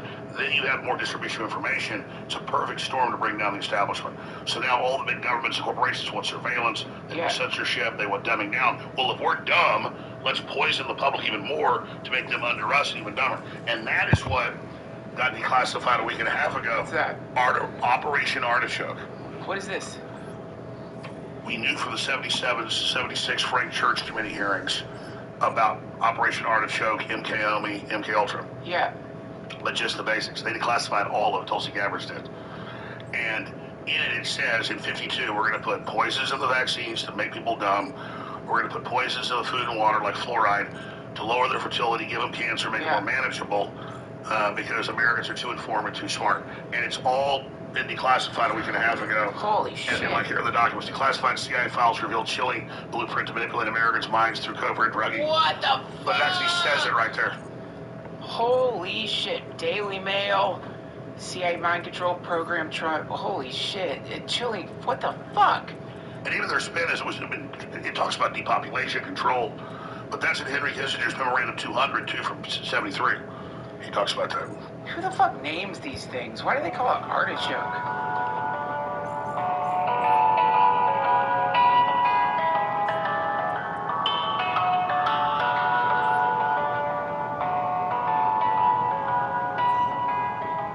This episode of the DTFH has been supported by my friends at Square. Listen, I have profound ADHD. I lose my wallet every day. I don't know where it is right now. I have no idea. And, you know, that sucks. And I know it's my fault. Don't worry, I'm in a constant shame spiral regarding the fact that I can't keep track of my fucking wallet. This is why I'm very excited about the implants that I think we're all going to have to get pretty soon. I can't wait. I'm going to be the first in line to get the chip.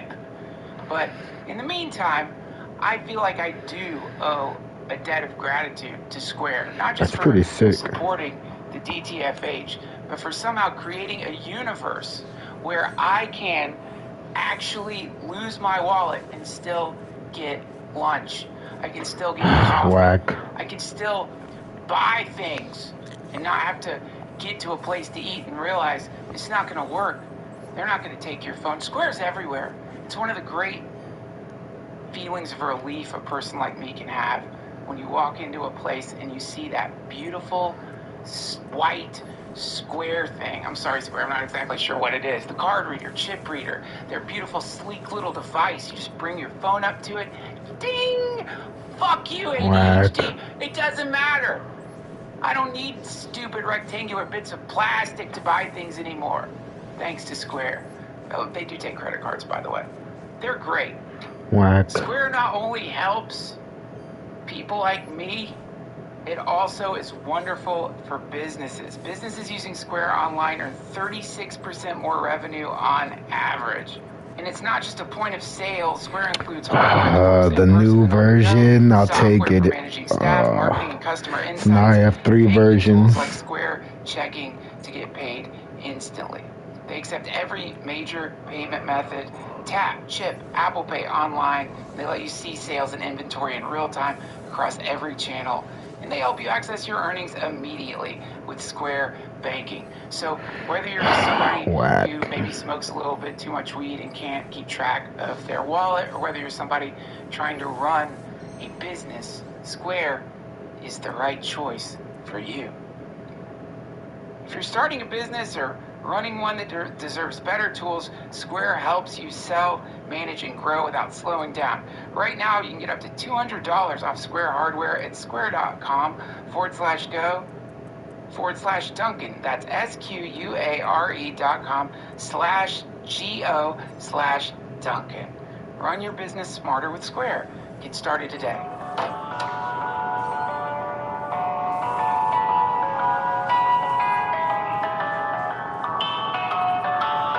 No.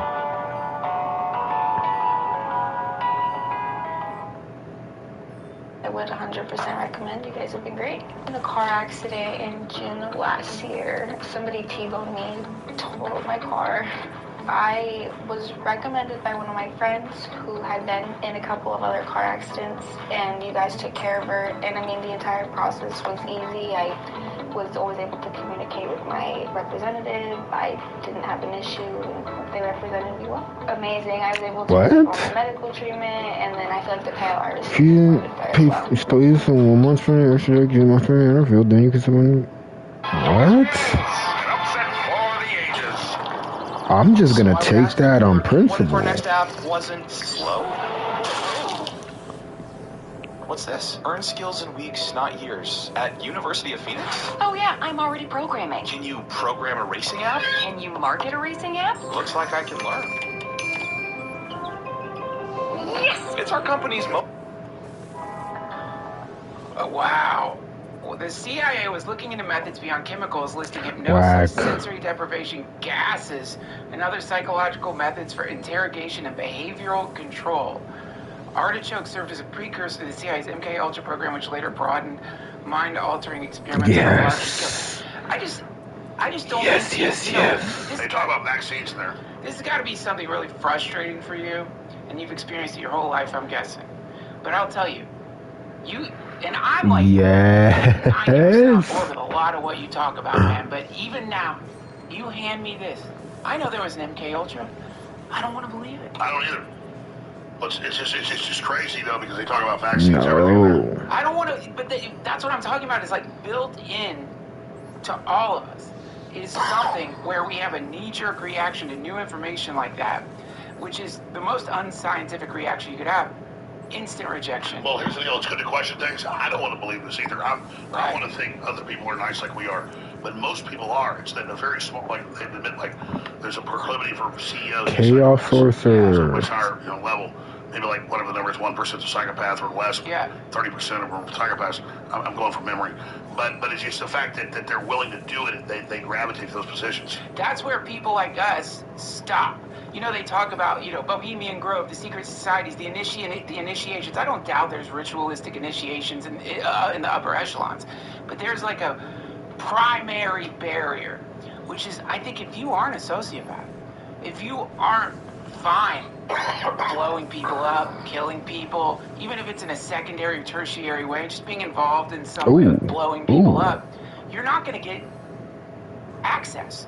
Well, that's why gangs and criminal organizations do right. Yes. Right. And take Bohemian Groves. They admit it's real. Last week they leaked the list of members from a year. And I want to be clear. I stuck at Bohemian Grove. It's a low-level thing. It's high-level elites, but it's not.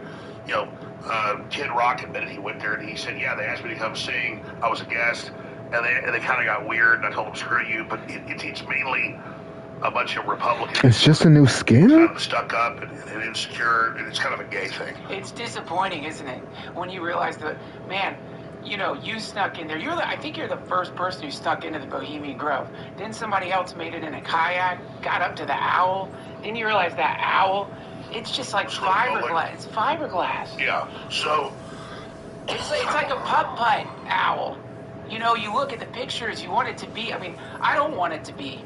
You want to be like metal or stone? I want it to be a stone. I want it to be granite. I don't want it to be like they threw together some shabby thing. Well, exactly. So I'm the guy that in 2000 stuck in there, and sure enough, they did a Canaanite, mock human sacrifice ritual, and then I came out, and then the media spun like I said they were killing kids in there. They did a mock human sacrifice. And then now I explain, no, I don't think everybody that's there is actually part of a Satanism. It's kind of a feeder group of the Republicans to compromise people's sex. That's what I've heard. They do a few rituals. People go, oh, now he's covering up for him. No, percent of the time. So I said 25 years ago, I said I saw Clint Eastwood, I saw Danny Glover, and it turned out they were guests, totally innocent, no big deal, because you have like 1,000 members, 1,000 guests. So just because you go to Bohemian Grove, it's like going to a P. Diddy party doesn't mean you're P. Diddy. Right, exactly. So, you know. And a lot less fun than a P. Diddy party. I've heard it's like a shitty prom. I heard it's like you go there, it's just a bunch of old people putting on a crappy theater show. I know there's the cremation of care looks sinister. The owl looks fucking sinister and scary. And I think what you just said earlier is really interesting. You're like, it's, you know, I don't think they're sacrificing people. Now you say that.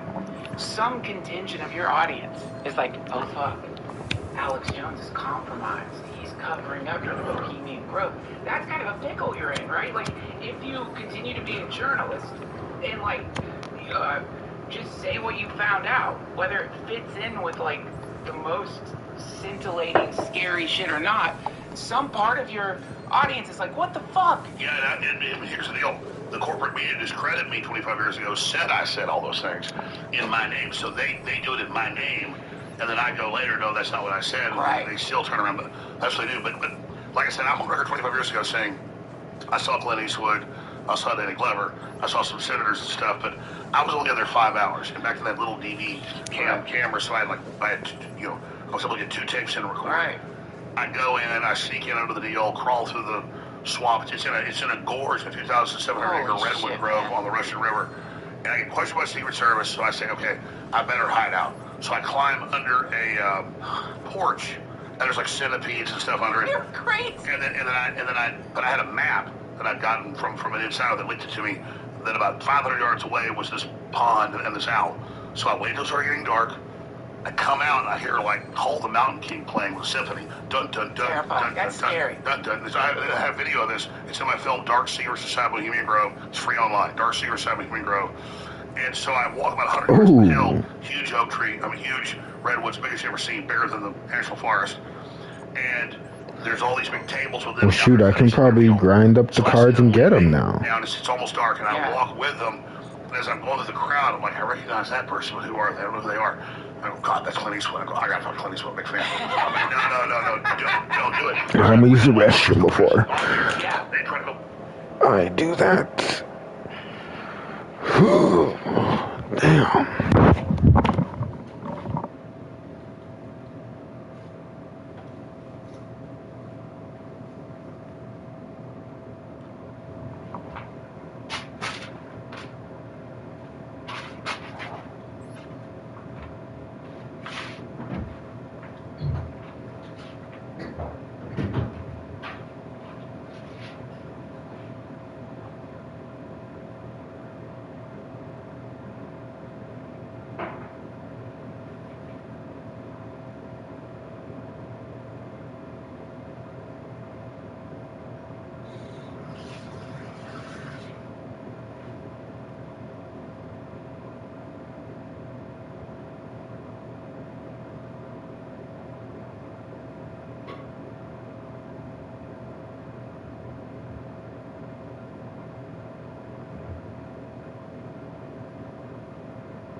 this shit works, I'm gonna trip.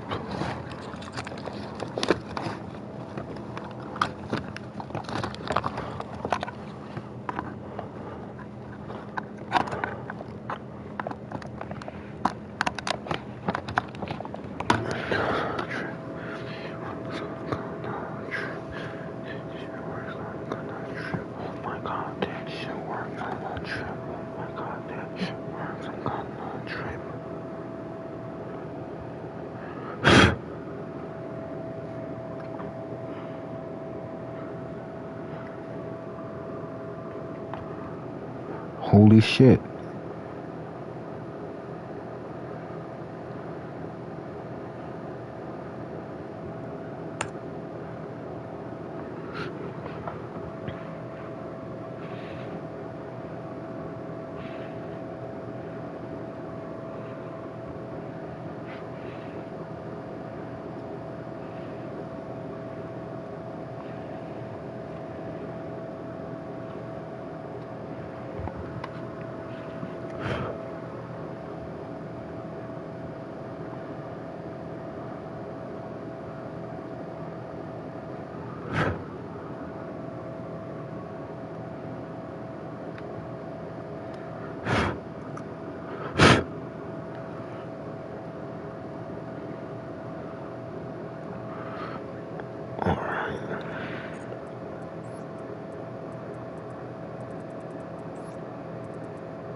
This is new.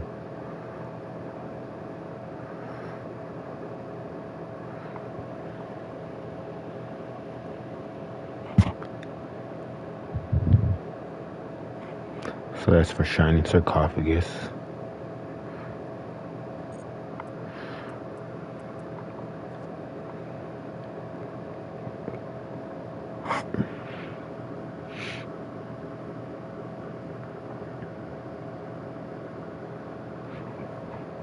There's another Shining Sarcophagus.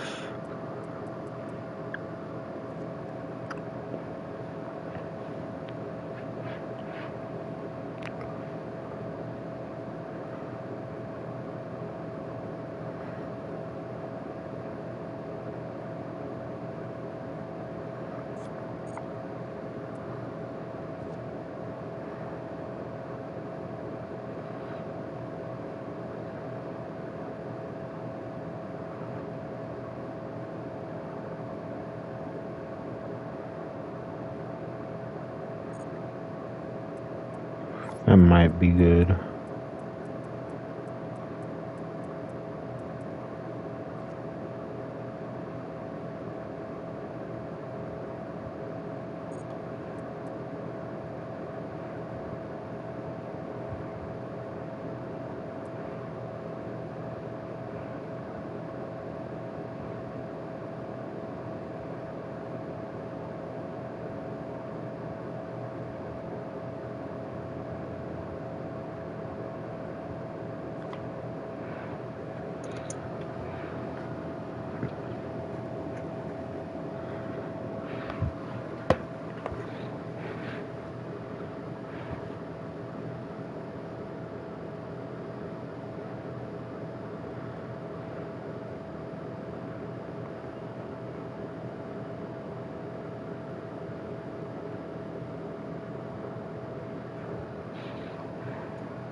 can activate this card to turn it with Suburban one. When the monster card effect is activated in response to the card or activation, dark magician to get to it. If you do, for the rest of the turn, the game effects was the same. If you do, if you press this on, this card is in graveyard. No.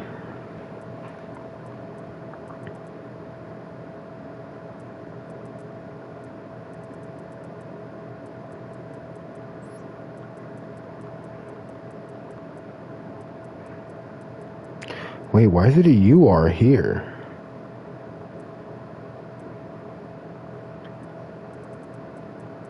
Just because of the art?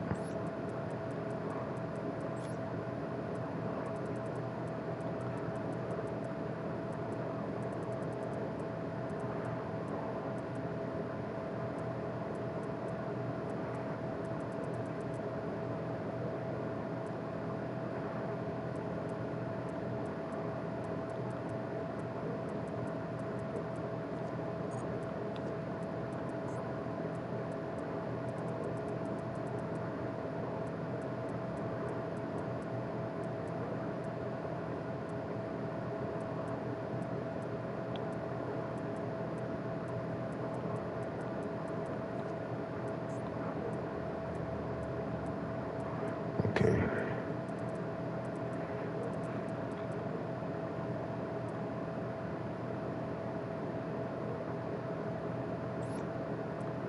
Oh, wait.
Another UR, sick.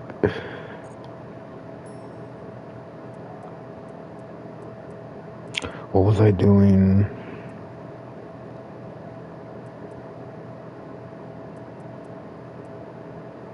Oh yeah, I need to add that one other card.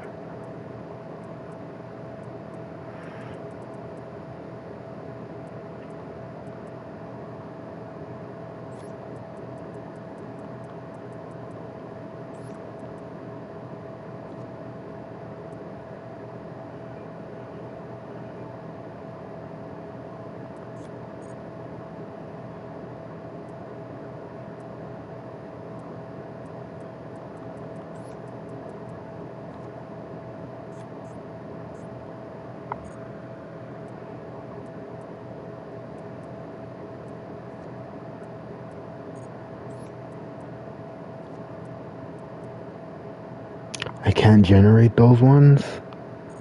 Oh, wow.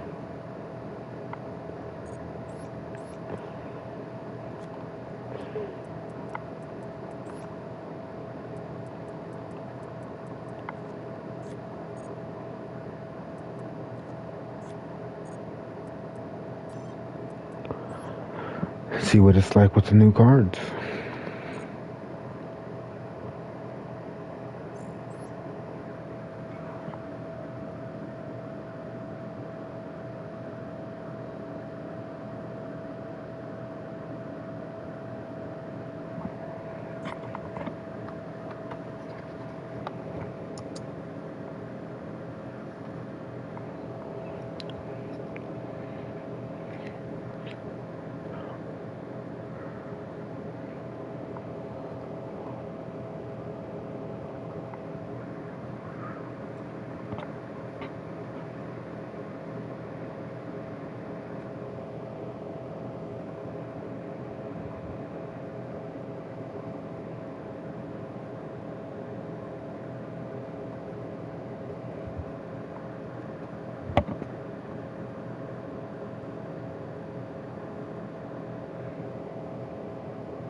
Oh, wait, no.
Oh, my God.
Why am I a genius?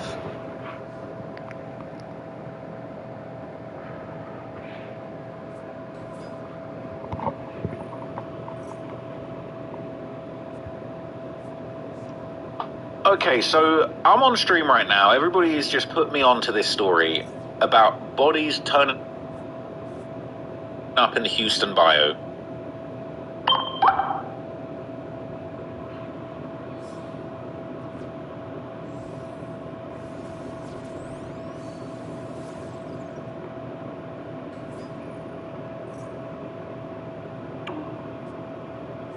I didn't know they had a bio in Houston. I thought that was like a Baton Rouge Youngboy type thing. But apparently, More than 200 bodies have been recovered from Houston's 2,500 miles of bayous and waterways since 2017. Years 2024 and 2025 were the deadliest, with 35 and 34 bodies recovered, respectively, creating an intense public concern and sparking widespread online speculation about a possible serial killer. What? More than 30 Whoa, this is terrifying. What the hell? Okay. So people are saying they're saying it's a real serial killer. But it's in Houston. Current status and key findings 2025. 2025 total, 34 bodies have been discovered in the bayou in 2025, including buffalo, red, white oak. 2026, at least one body was found in early January 2026. Undetermined cases as of late 2025. The cause of death for many of these cases where's was my listed as bowl? undetermined due to advanced decomposition. Oh no! Oh, it's in the kitchen.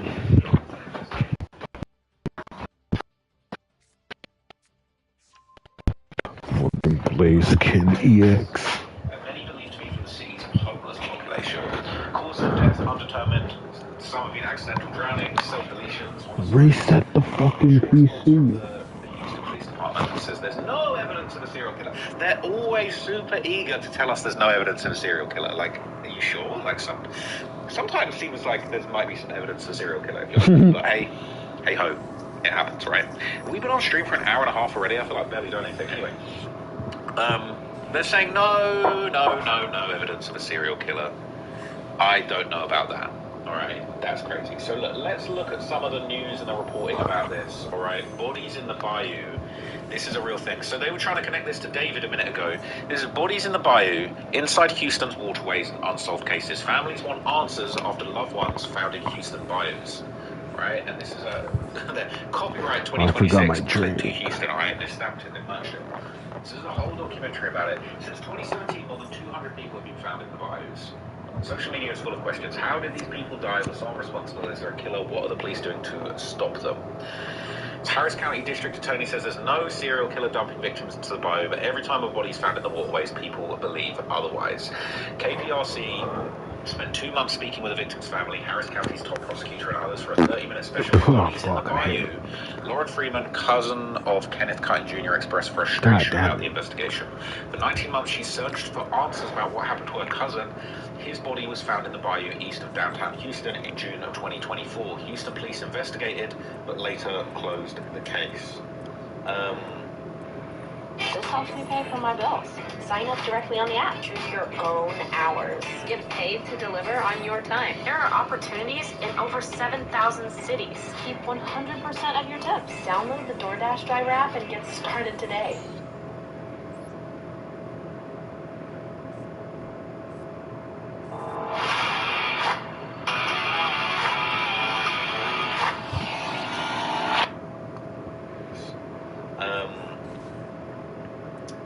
Interesting.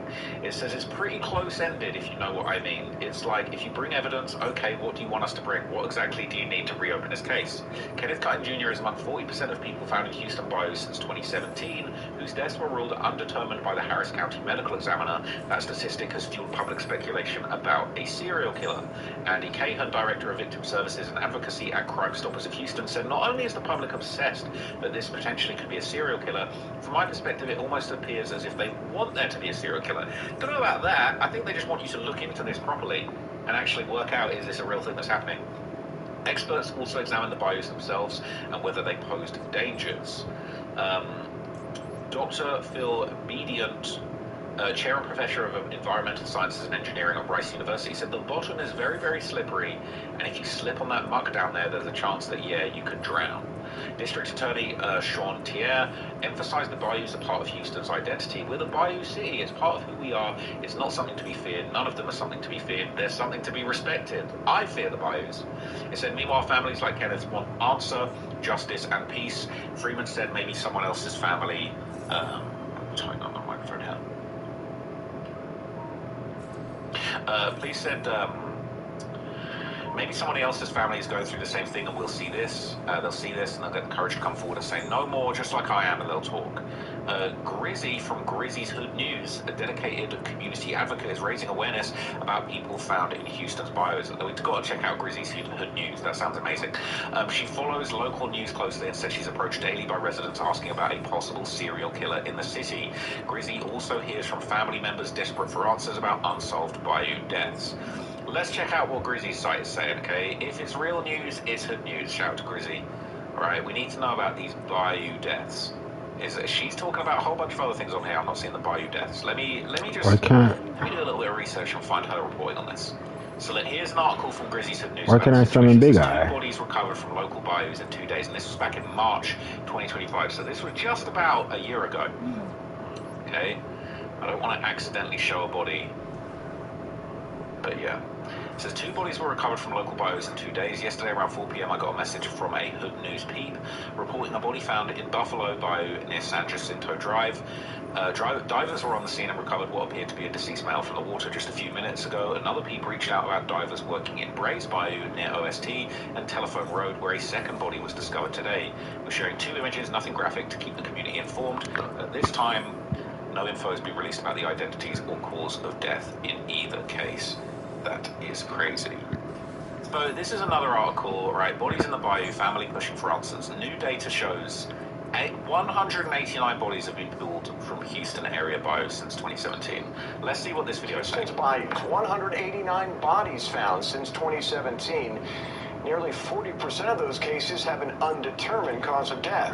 Families like that of a 22-year-old found in Buffalo Bayou are demanding answers. And KPRC2 News reporter Jaewon Jung is live at Buffalo Bayou Park with their fight for justice. Jaewon. Yeah, that's right, Joel. His name was Kenneth Cutting. He was just 22 years old, as you mentioned, and his body was found in the bayou about a year and a half ago. But since then, more than dozens of bodies have been found.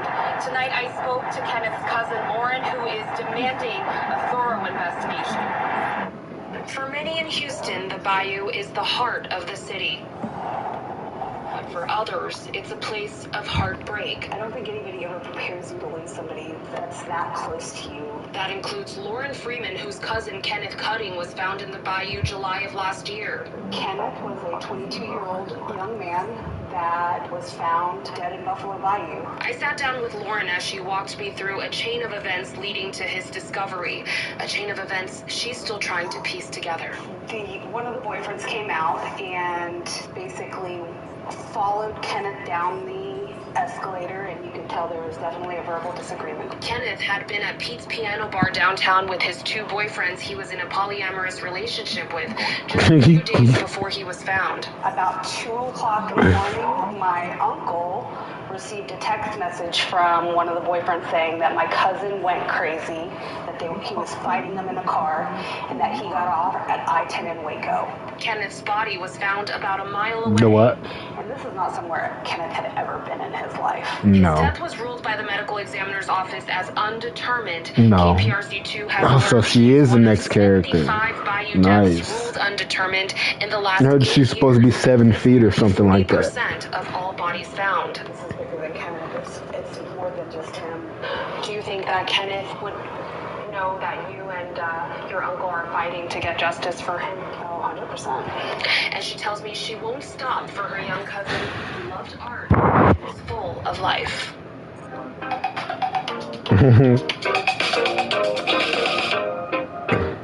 Never sue the other driver after a car accident.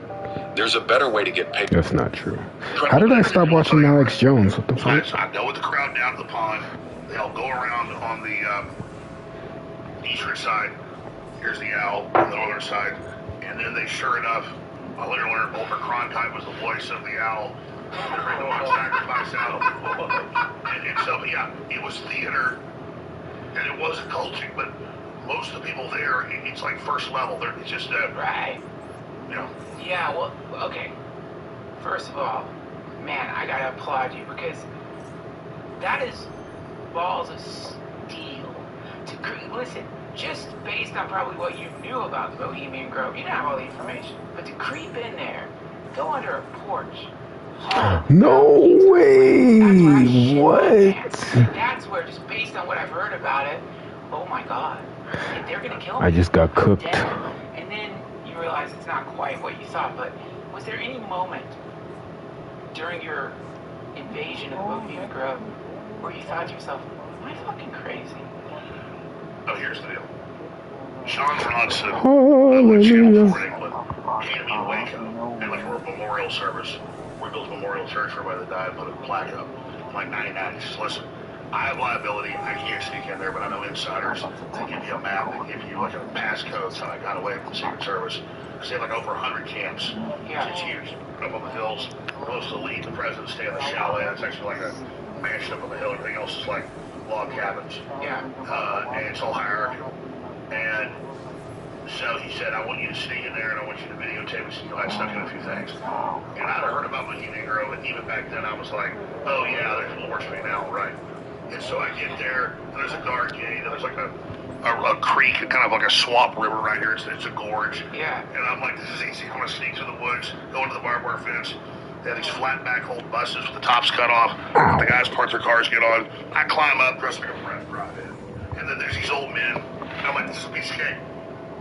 I get in, I get off, and there's all these roads up into the hills and stuff where they have different camps. And I went to the end, and I got, this is my film, it's free online. I got down and shot the Russian River, and that's when the Secret Service and the Sheriff Department, plain clothes, Tim said, what are you doing? Who are you with? And that little fanny pack was kind of camera, a small camera back then. Now that this big was like this big. Yeah. And I went, hey, nothing. I'm just here checking it out. They go, who are you with? I'm like, I'm with the Hillbillies. And they said, what's the private name of the club? And I've been told that. And I said, there's a lawyer that worked there and wanted us to get in. So I said the code there, and they said, all right. And I was real calm. They didn't want to be mean to me. Plus, back then I was very preppy, good looking. Yeah. And so then they let me go. So I didn't really talk to anybody then, because I just got in and walked away through it.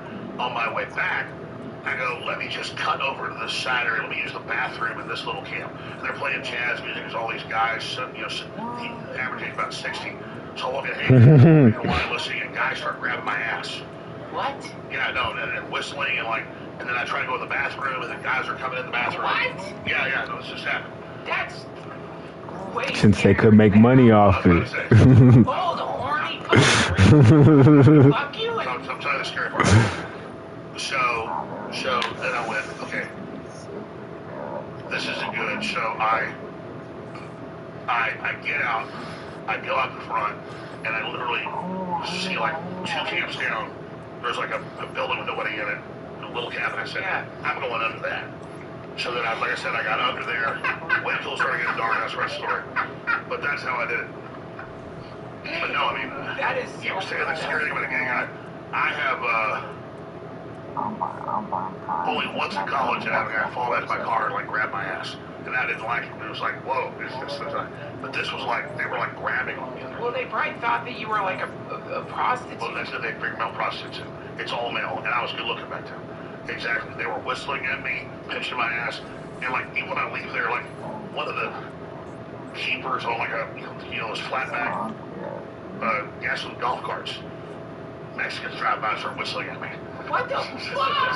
So it's like it's a giant game. Well, no, Nixon famously said it's the most goddamn faggy thing you ever seen. It's just in his tapes. Yeah. So okay. So what you've done there is basically just pop the. So the truth is, they got a little Moloch worship, but mainly it's a big gay party. It's just a gay summer camp for rich dudes, and so there you've deflated this like, well, I would say a pretty like in all of us. I remember when you broke in there, man. That was a big deal for people like me. Finally, someone got the fuck in there. Jones got in there, and then you hear this, and even though I guess if I had to choose between actual like human sacrifice and just like a gay summer camp for rich dudes. I'm gonna go to gay summer camp. There's a part of me a little disappointed in the sense that isn't there something in us that wants to see or wants to prove that in fact there are upper echelons within which there's still doing the old stuff, the Babylonian. With two couples, yeah. Babylonian Canaanite thing, Faustian thing, you put European in it. It is an occultic ritual, and some of the people are taking it very serious. Okay. So they say it's a gateway. That's just a gateway to it. Well, what's but the next gate? I was only there 5 hours, and so I don't know. But I know Helmut Schmidt, who was a German chancellor in West Germany, wrote a book called Men in Power's Political Retrospective that I got. It's like a rare book on Amazon. And in it he said, we do our own rituals, running rituals in Germany. My favorite place to do them is in Northern California. And we know that Mark Twain founded it.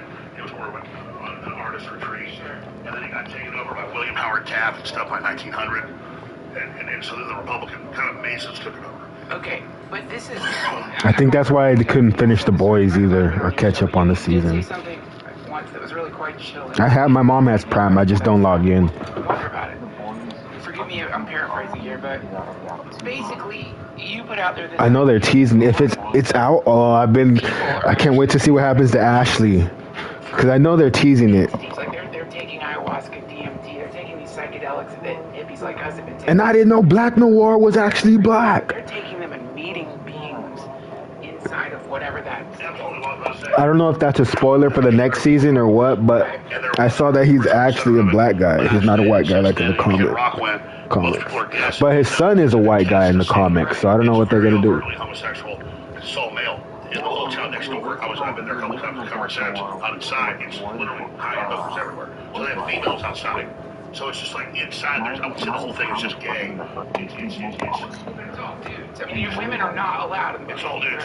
But separate from that, Skull and Bones, the CIA, pedophilia, the Epstein stuff, that's in the emails. Flat out Satanism, flat out, hardcore occultism. Right. And so that definitely goes on. I mean, Charlotte Iserby's dad was in Skull and Bones. She's the one that leaked, their actual documents when he was dying of cancer. And Anthony Sutton, the Senate archivist who wrote the books about it. And there, they lay in coffins for days, trying to be possessed by entities. What you see in The Good Shepherd produced, and it's also edited by Robert De Niro with Matt Damon. Yeah. Which is a true story. It's very accurate.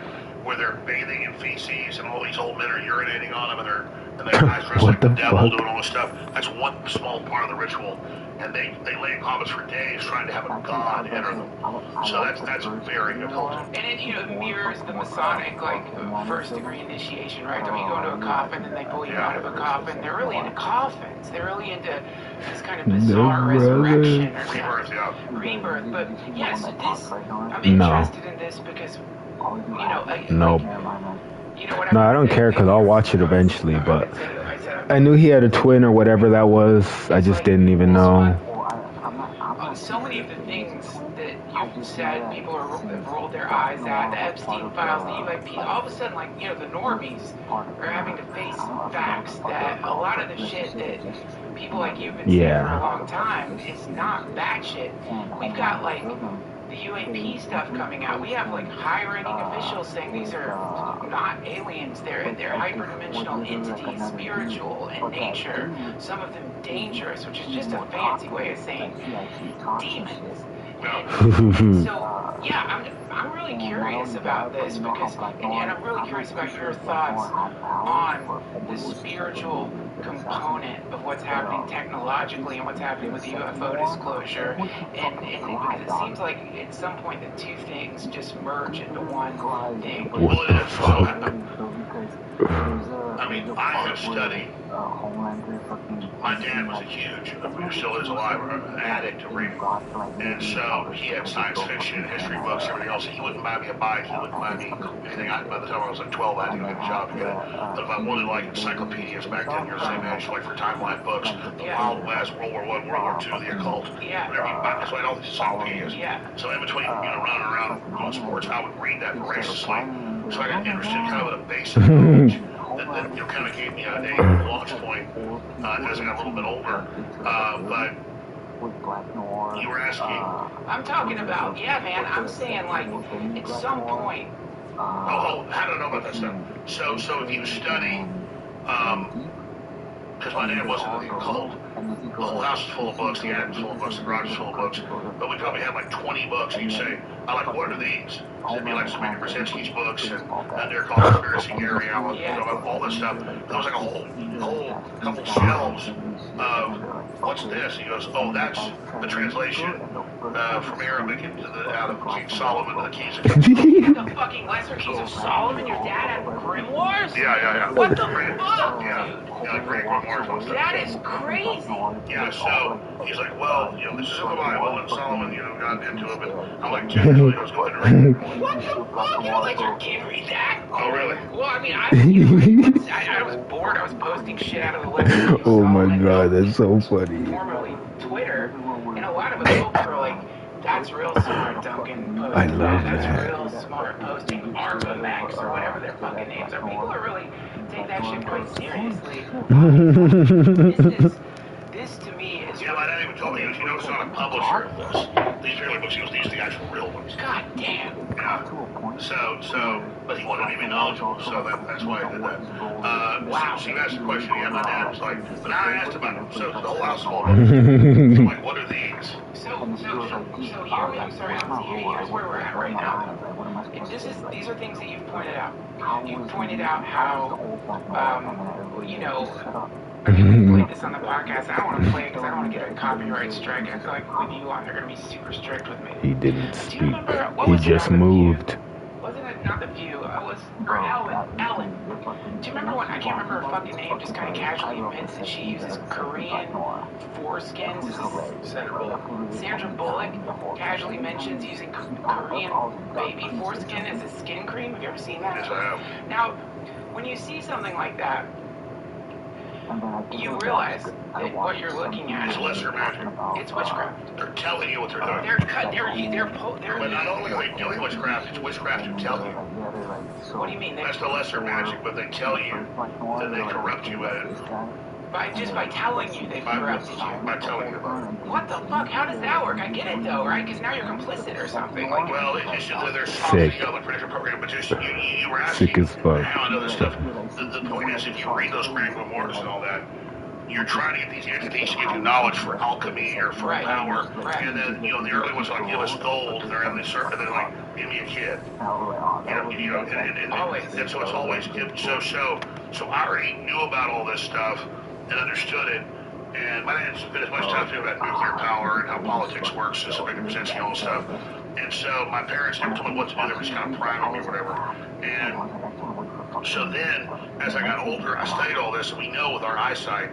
Like Elon Musk talked about this, they can hook you up with wires, the blind can see now basically. Right. But the normal person that has normal sight, your eyes are getting all these electromagnetic fields, all these other types of light, but because you couldn't handle seeing all of this, your brain limits it down. Wow. And so basically, say it's spiritual, I forget who said it so many times that 200 years ago, a cell phone would be magic or calculator. Right.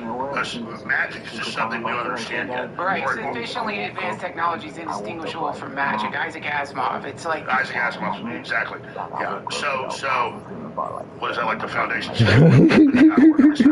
So exactly. So we see a very narrow spectrum. That's funny as fuck. Does the same thing with our subconscious and unconscious because it's so powerful. We wouldn't be able to operate because it's so huge. So it's a narrow focus.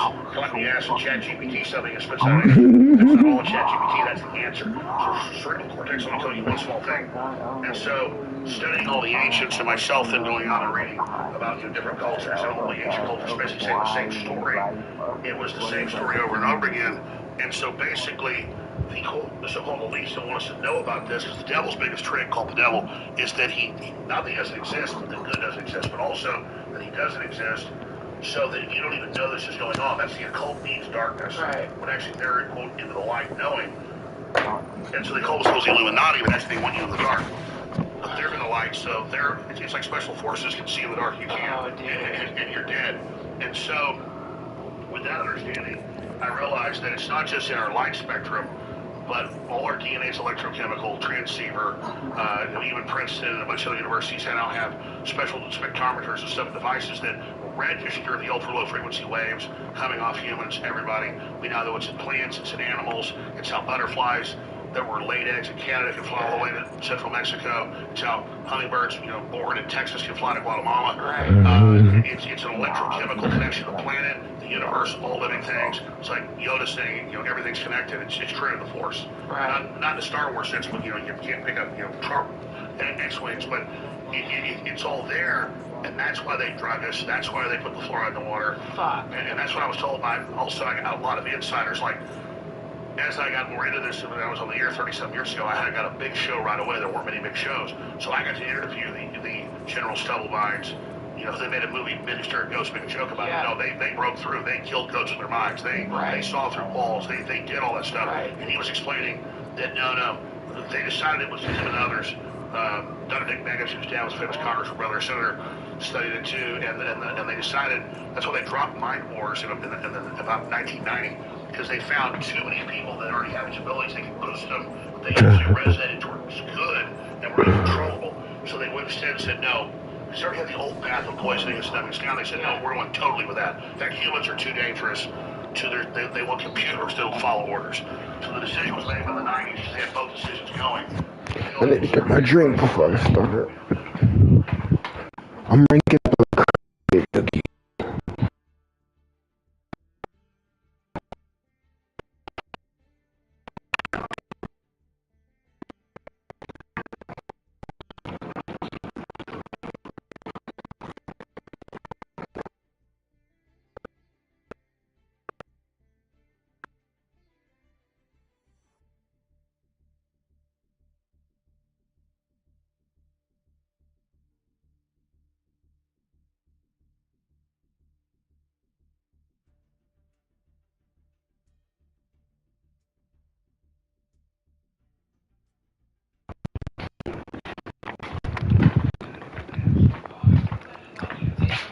Good.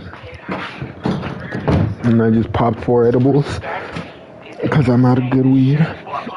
We're rolling. I'm saying I didn't get this from me. I got it like reading mainline history books, reading, ancient, Jewish mysticism. Look, I don't want to waste time showing stuff, but, we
Hell yeah.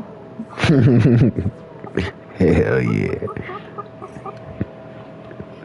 Hell yeah.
No.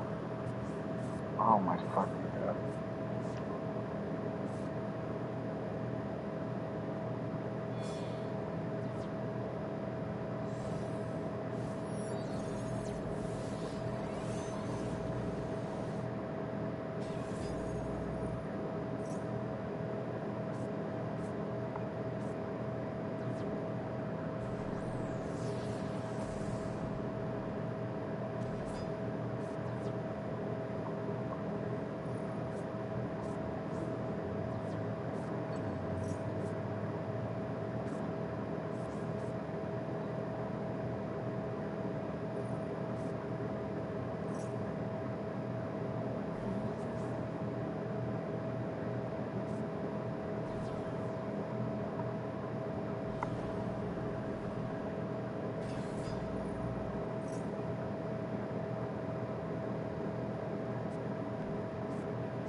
Damn. He reads. This motherfucker keep reading. No, he reads. That's game for me. I got a scoop. Alright, time for Tekken.